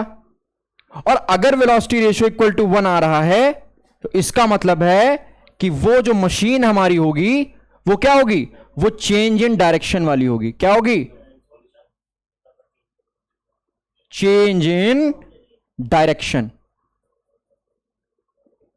चेंज इन डायरेक्शन होगी। क्लियर है इतनी चीज एकदम। चलो, तो ये तो हमारा हो गया वेलोसिटी रेशियो का इसके बेसिस पे कि velocity of effort, velocity of load, velocity of, इनके बेसिस पे। तो इनके बेसिस पे हमारा ये होगा, ठीक है, इसके हिसाब से हमारा ये चलेगा, ठीक भाई। इसमें वैल्यू पुट करोगे, अगर बराबर है तो यहां 1 रखो, यहां 1 रखो, ये दोनों कट के 1 हो जाएंगे, ना भी 1 रखो तो कुछ और भी रखोगे तब भी तो काट देगा भाई मेरे। तो जब कट जाएगा तो वेलोसिटी रेशियो तो 1 ही आएगा, और वेलोसिटी रेशियो 1 आएगा तो हमारा इस चेंज इन डायरेक्शन वाली मशीन होगी। वेलोसिटी रेशियो लेस देन 1 आ रहा है तो हमारी स्पीड मल्टीप्लायर वाली मशीन होगी, और वेलोसिटी रेशियो अगर ग्रेटर देन 1 आ रहा है तो फोर्स मल्टीप्लायर वाली मशीन होगी। जैसा कि अभी हम लोगों ने पिछले पेज में हमने देखा था, कहां लगाया था, ये देखो ध्यान से, इसको ध्यान से देखो, तो इसमें भी सेम वही था कि अगर मैकेनिकल एडवांटेज ग्रेटर देन 1 है तो force multiplier, mechanical advantage less then 1 है तो स्पीड मल्टीप्लायर, मैकेनिकल एडवांटेज 1 है तो चेंज इन डायरेक्शन। सेम इसमें आया है, कोई चेंज नहीं है, कोई भी चेंज नहीं है कोई चेंज, कोई भी चेंज नहीं है। चलो, अब थोड़ा हम बात कर लेते हैं इसकी इधर। ये तो वेलोसिटी रेशियो के वेलोसिटी ऑफ एफर्ट और वेलोसिटी ऑफ लोड के बराबर की बात हो गई। अगर ना समझ ना पाओ तो बेटा यहां लिख लो, यहां लिख लो कि जब ऐसा होगा तो वेलोसिटी ऑफ एफर्ट जो होगा वो greater than velocity of load होगा। अगर ऐसा होगा तो velocity of load is greater than velocity of effort होगा। और अगर ये केस आ रहा है तो इसमें वेलोसिटी ऑफ एफर्ट और वेलोसिटी ऑफ लोड एक दूसरे के बराबर है। ठीक है, अगर ऐसे ना समझ पाओ तो ऐसे समझ लो। ठीक है, अब इसमें हम बात करेंगे थोड़ा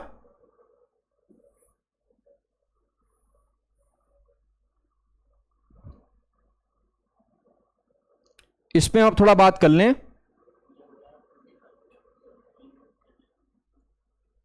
ठीक है, ठीक है, इसमें हम थोड़ा बात कर लेते हैं डिस्टेंस के बेस पे। किसके बेस पे? डिस्टेंस के बेस पे। किस पर बेस कर लें? इस पर बात कर लें थोड़ा डिस्टेंस के हिसाब से। तो ये वेलोसिटी रेशियो वाला तो हो गया, ये वेलोसिटी रेशियो वाला हमारा हो गया। अब हम इसको थोड़ा डिस्टेंस के बेस पे बात कर लें कि डिस्टेंस क्या होगा। सेम वही चीज रहेगी बच्चा मेरा, सेम वही चीज आनी है, कुछ भी तो चेंज होना नहीं है। ठीक है, ठीक। तो इसमें पहला केस क्या हो जाएगा कि अगर आपका distance of effort is greater than distance of load है, तब भी हमारा वेलोसिटी रेशियो क्या होगा? वेलोसिटी रेशियो ग्रेटर देन 1 होगा।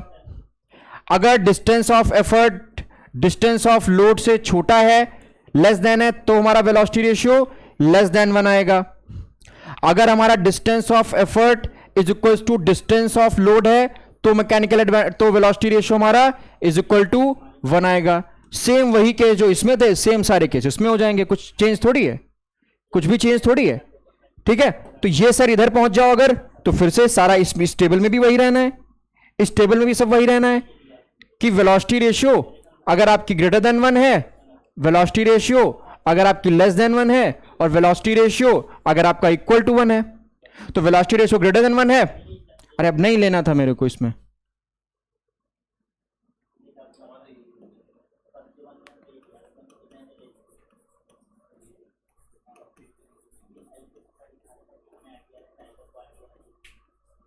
तो ये हमारी हो जाएगी इधर फोर्स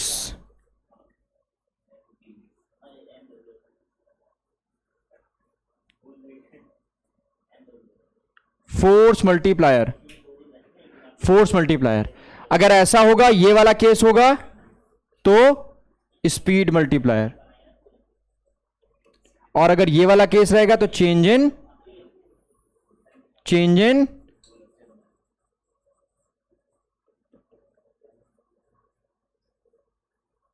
डायरेक्शन। ठीक है, चेंज इन डायरेक्शन। ये क्या हो गया? ये क्या हो गया?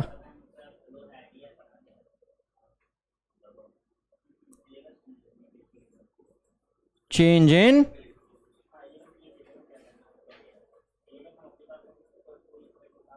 डायरेक्शन। ठीक है, चेंज इन डायरेक्शन हो जाएगा। समझ में आ रहा है? ये चीज क्लियर हो रही है कि नहीं? ये चीज भैया क्लियर हो रही है कि नहीं? ये चीज आपको एकदम क्लियर होनी चाहिए, ये चीज एकदम से क्लियर होनी चाहिए। बिना चीज को क्लियर हुए समझ मजा नहीं आएगा फिर, है ना? क्लियर है? ठीक है, तो ये चीज ध्यान रखो। तो ये आपकी बात हो गई वेलोसिटी रेशियो की, ये बात हो गई आपकी वेलोसिटी रेशियो की। डन। तो सर हमने वेलोसिटी रेशियो की बात कर ली, मैकेनिकल एडवांटेज की भी बात हमारी हो गई, सारी बात तो हमारी अब हो चुकी है। तो बचा क्या है? अभी बहुत चीजें बची हैं आपके पास। अब आपके पास आ रहा है, तो वेलोसिटी रेशियो के बेसिस पे मैंने देख लिया, ये हमने देख लिया मैकेनिकल एडवांटेज के बेसिस पे पूरी चीजें। ठीक है, ये हमारा हो गया वेलोसिटी रेशियो पूरा। ठीक है, वेलोसिटी रेशियो, ये सारा वेलोसिटी रेशियो हो गया। देखो ये सब आपका वेलोसिटी रेशियो के बारे में लिखा है। ठीक है, ये सारी चीजें आपकी वेलोसिटी रेशियो के बारे में लिखी हैं। ठीक है बेटा, नोट करते जाना, साथ में कॉपी पेन लेके बैठना, वरना जो है समझने में दिक्कत आएगी फिर। ठीक है, ठीक है, क्लियर?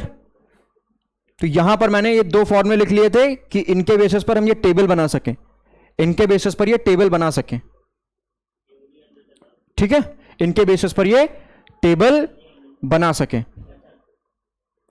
इनके बेसिस पर ये टेबल बना सकें।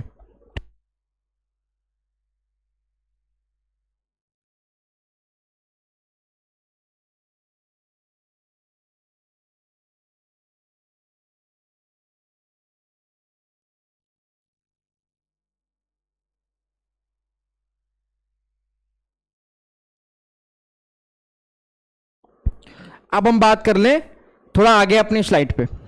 अगली स्लाइड क्या है? अगली स्लाइड,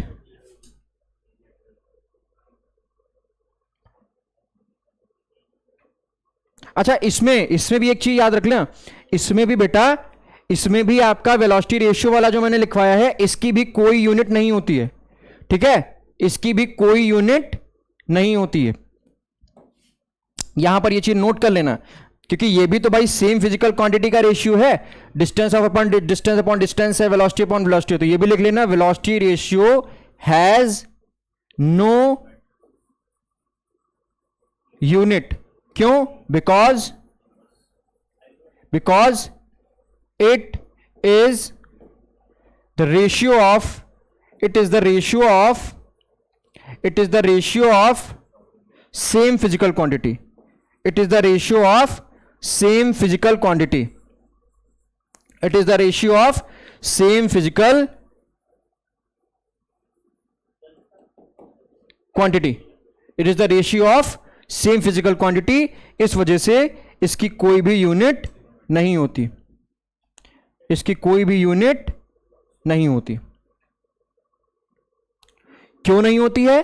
क्योंकि ये चीज हमने आपको लिखवा दी, इस वजह से नहीं होती। क्लियर है? क्लियर है भाई साहब? आगे बढ़े, चलो ठीक है। बच्चा जो स्क्रीनशॉट लेना चाह रहा है वो स्क्रीनशॉट ले ले फटाफट, ठीक है, क्योंकि टाइम नहीं है अभी हमारे पास, 2 स्लाइड और हैं, इनको भी पढ़ाना है, फटाफट ले लो जरा।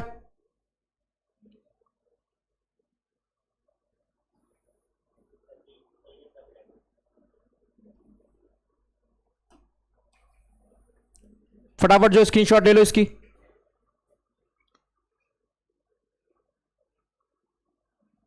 ठीक है, फटाफट इसकी स्क्रीनशॉट ले लिया जाए भैया। ये बोर्ड वालों जो जो भी 10th वाले हैं उनके सबके लिए इंपॉर्टेंट है, ये सबके लिए इंपॉर्टेंट है। ऐसा मत समझना कि ये सिर्फ जो है एनडीए वालों के लिए सर पढ़ा रहे हैं, सबके लिए इंपॉर्टेंट है ये बेटा, सबके लिए। जो एनडीए वाले हैं उनके लिए भी इंपॉर्टेंट है, और जो 10th में है उनके 10th आईसीएससी वालों के लिए ज्यादा इंपॉर्टेंट है। 10th आईसीएससी वालों के लिए ज्यादा इंपॉर्टेंट है, क्योंकि उनके सिलेबस में मशीन चैप्टर है, उनके सिलेबस में मशीन चैप्टर है। ठीक है, ये हो गया, नोट कर लो फटाफट। ठीक हो गया। मैकेनिकल एडवांटेज वाला भी शायद आप लोगों ने नहीं नोट किया था, तो उसको भी थोड़ा जो है स्क्रीनशॉट ले लो, क्योंकि भाई ये बहुत इंपॉर्टेंट चीज है। यहां पर देख लो, ये ऐसे देख लो, ये नोट कर लो, ये सारी चीजें नोट कर लो फटाफट, क्योंकि इंपॉर्टेंट है ये सब चीजें।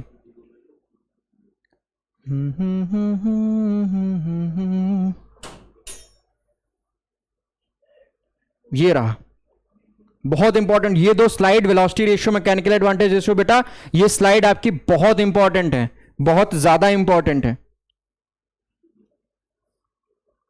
ठीक है, बहुत ज्यादा इंपॉर्टेंट है। मैकेनिकल एडवांटेज का एमए का मतलब बेटा मैकेनिकल एडवांटेज है, अगर कोई लोग ना समझ पा रहे हो तो। चल मेरे भाई, अब बढ़ते हैं अपनी आगे स्लाइड पे। तो ये आ गई हमारी next slide, work input and work output.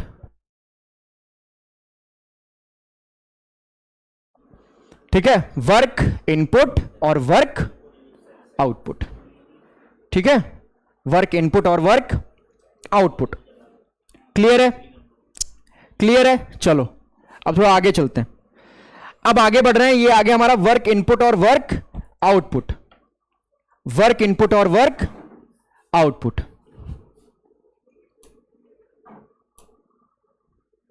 Work input और work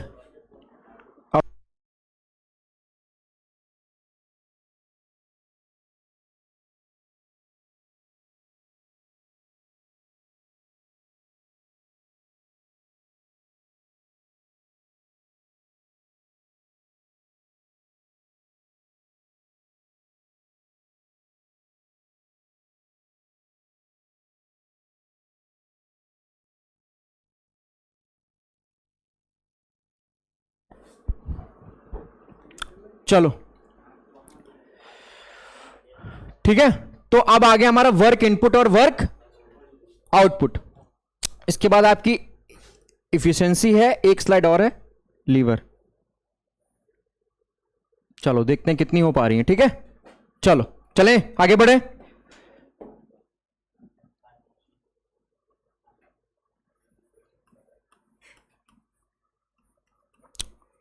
work input, work input क्या होता है, समझने वाली चीज है। देखो इसमें दो वर्ड पे बहुत फोकस करना, बहुत ज्यादा। एक तो ऑन द मशीन, एक तो bye the machine. On the machine और बाय द मशीन, इस पर बहुत फोकस करना। ठीक है, ठीक है, समझ में आ गया। चलो समझो। तो वर्क इनपुट का मतलब है कि आप क्या करोगे, मशीन के थ्रू काम होगा या मशीन पर काम करोगे। इनपुट आप कैसे देते हो, किसी भी लोड को अगर आपको उठाना है, किसी भी लोड को अगर आपको उठाना है तो आप क्या करोगे, आप करोगे कि जो आपका वो है, क्या उसको बोलते हो, जो भी मशीन है पहले आप उस पर वर्क करोगे, वो होगा आपका इनपुट। फिर मशीन लोड पर वर्क करेगी, वो होगा आउटपुट। तो क्या लिखेंगे यहां वर्क इनपुट में, वर्क इनपुट में क्या लिखा जाएगा कि वर्क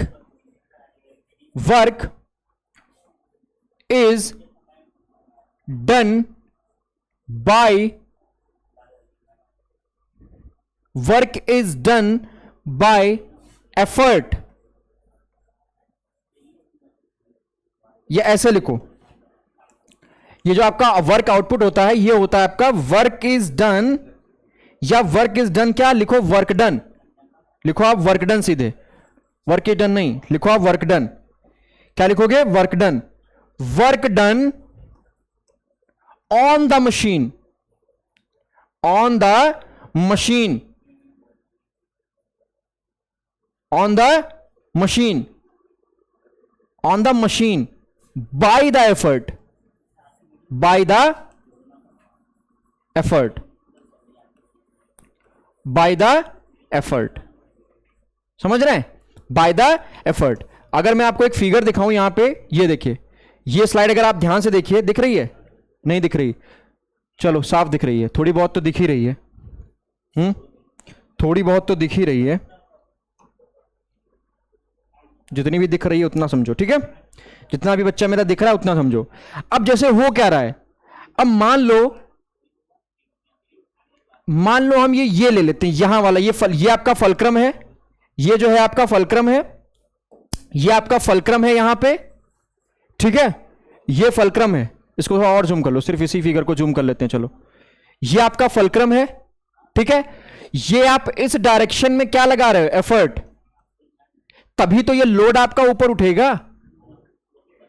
यानी कि जो एफर्ट होता है, ये जो एफर्ट आप लगाते हो, ये मान लो ये मशीन है आपकी, ये शीशा मान लो आपका हो गया, तो ये जो इधर का पार्ट जिस पर आप एफर्ट लगा रहे हो, यही तो हमारा होता है कि वर्क इनपुट, कि कितना आपने इस पर वर्क दिया, यही तो वर्क इनपुट होता है।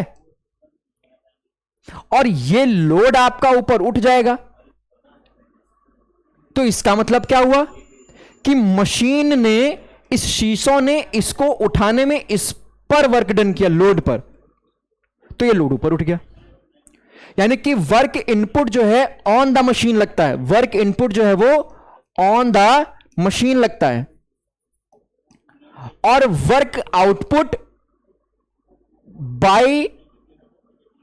Bye the machine on the load. Work input जो है वो क्या है,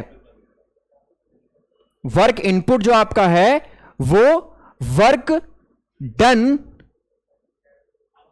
by the effort on the machine, और वर्क आउटपुट क्या है, work done by the machine on the load. तो आउटपुट में मशीन वर्क करती है और इनपुट में एफर्ट वर्क करता है। ठीक है, ठीक है जी, समझ में आ गई, क्लियर है। चलो समझ में आ गया। चलो अब अपनी स्लाइड पे आ जाते हैं, जो भी हमारा है वर्क इनपुट और वर्क आउटपुट। तो क्या लिखा हमने कि work done on the machine by the effort is called is called is called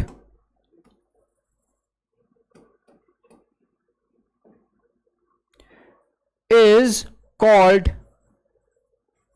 work is called work input. Work input. Clear है? Yes sir. ठीक है, ठीक है, ओके. तो इसको हम लिखेंगे कैसे? इसको हम ऐसे लिखेंगे. इसको रिप्रेजेंट कैसे करते हैं? इसको रिप्रेजेंट करते हैं वर्क और ऐसे आउट ऐसे लिख देते हैं. Work output, sorry work input है ना. तो इसको हम कैसे लिख देते हैं? इसको हम लिख देते हैं इस तरीके से.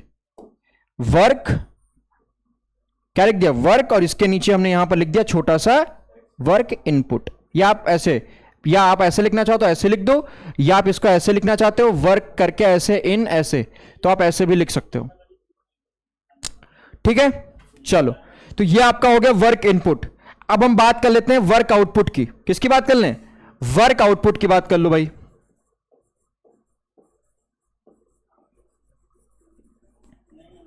वर्क आउटपुट की बात कर लो. तो वर्क आउटपुट क्या है समझना ध्यान से. डेफिनेशन को बहुत समझना है कि वर्क डन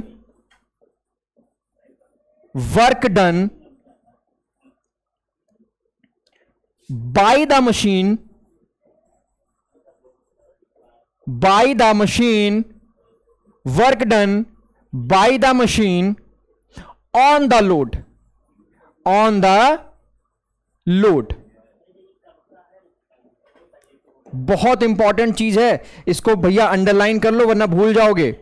कि वर्क इनपुट क्या है? Work done on the machine. ये मशीन पर काम किया जाता है एफर्ट के द्वारा. किसके द्वारा? By the effort. लेकिन वर्क आउटपुट क्या है? Work done by the machine. किस पर? On the load. ठीक है, ये चीज बहुत समझने वाली है. इसमें देखो होगा ऑन द मशीन होगा, बाय द एफर्ट होगा. इसमें बाय द मशीन होगा, ऑन द लोड होगा. क्लियर है? क्लियर है मेरे बच्चों? ठीक है, वेरी गुड. इसको कैसे रिप्रेजेंट करेंगे? इसको बेटा ऐसे लिख के, या तो आप इसके नीचे ऐसे आउटपुट लिख दो इस तरीके से ऐसे, या आप इसको कैसे लिख दो कि वर्क लिख के इसके बाद आप ऐसे ओ लगा दो. तो ये आपका हो गया work input divide by work input और वर्क आउटपुट की डेफिनेशन हो गई, और इनका रिप्रेजेंटेशन हो गया कि कैसे डिनोट करेंगे और डेफिनेशन. तो फिर से मैं एक बार आपके लिए पढ़े दे रहा हूं, फिर से समझा दे रहा हूं कि वर्क इनपुट जो होता है, जो वर्क इनपुट हमारा होता है वो बाय द एफर्ट होता है, ऑन द मशीन होता है. बाय द एफर्ट होता है, ऑन द मशीन होता है. लेकिन जो वर्क आउटपुट है वो बाय द मशीन होता है, ऑन द लोड होता है. समझे? फिर से समझा दूं कि जो वर्क आउटपुट है वो मशीन काम करती है और वर्क इनपुट में एफर्ट काम करता है. मशीन वर्क आउटपुट में मशीन लोड पर काम करेगी और वर्क इनपुट में एफर्ट मशीन पर काम करेगा. ठीक है, समझ में आ गया? Very good. Now we move forward our next slide, which is efficiency. ठीक है बच्चा मेरा? Which is efficiency. ठीक है, which is efficiency. चलो, तो efficiency बेटा क्या होती है? efficiency का अगर हम डेफिनेशन लिखें तो efficiency क्या है? It is the ratio of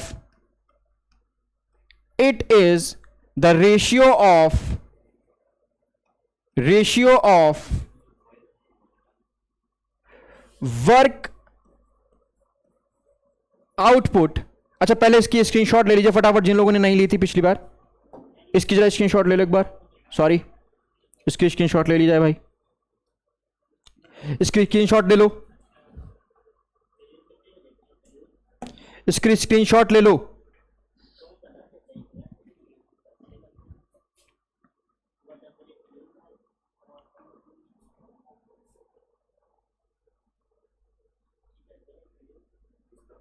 ठीक है, ले लिया. चलो आगे बढ़े.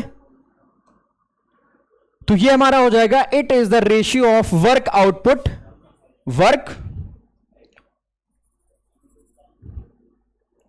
Work output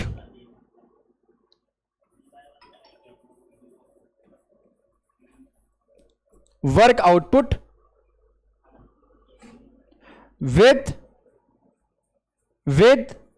work input.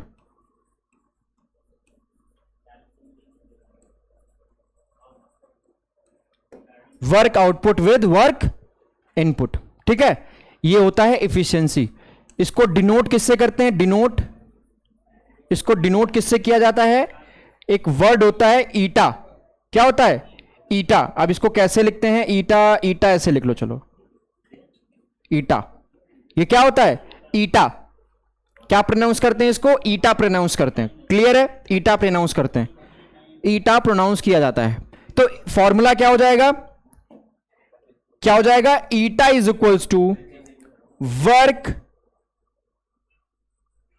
Output divide by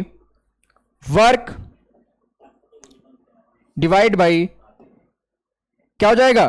work input.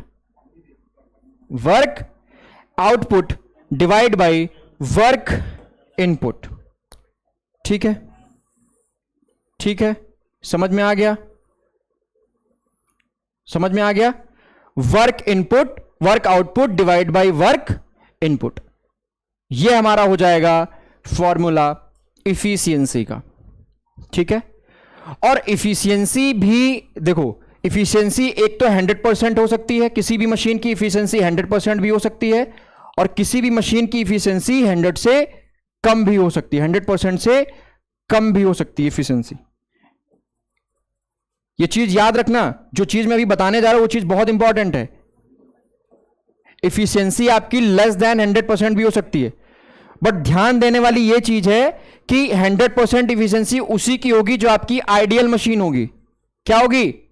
जो आपकी आइडियल मशीन होगी।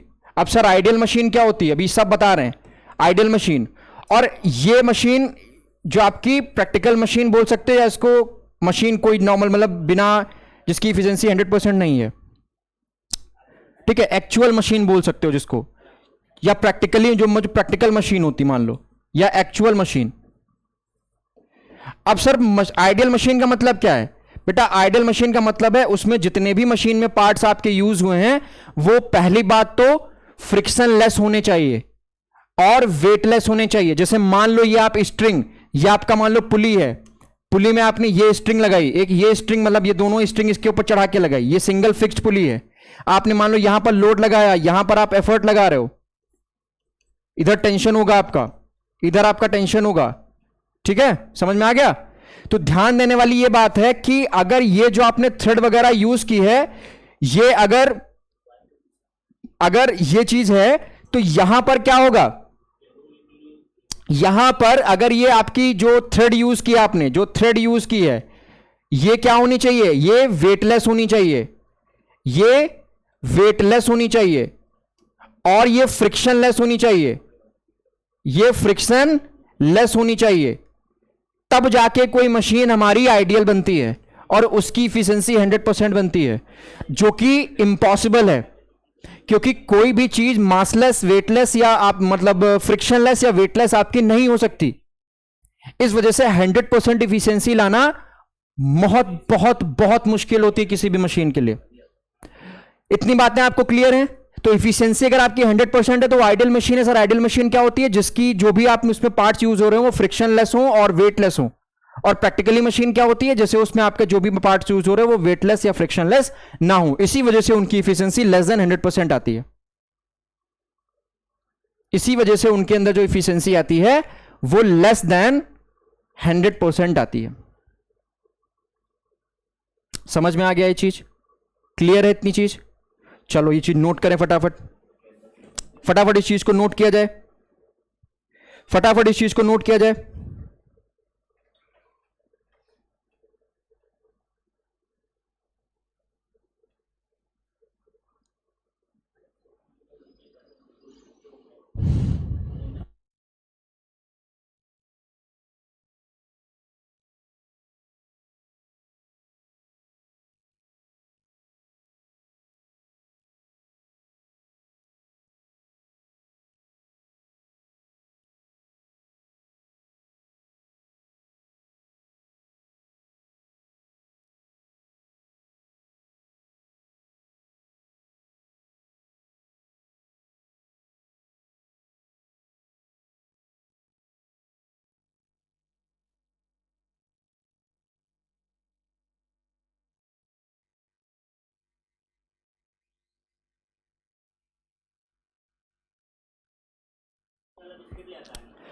ठीक है, आ गया समझ में?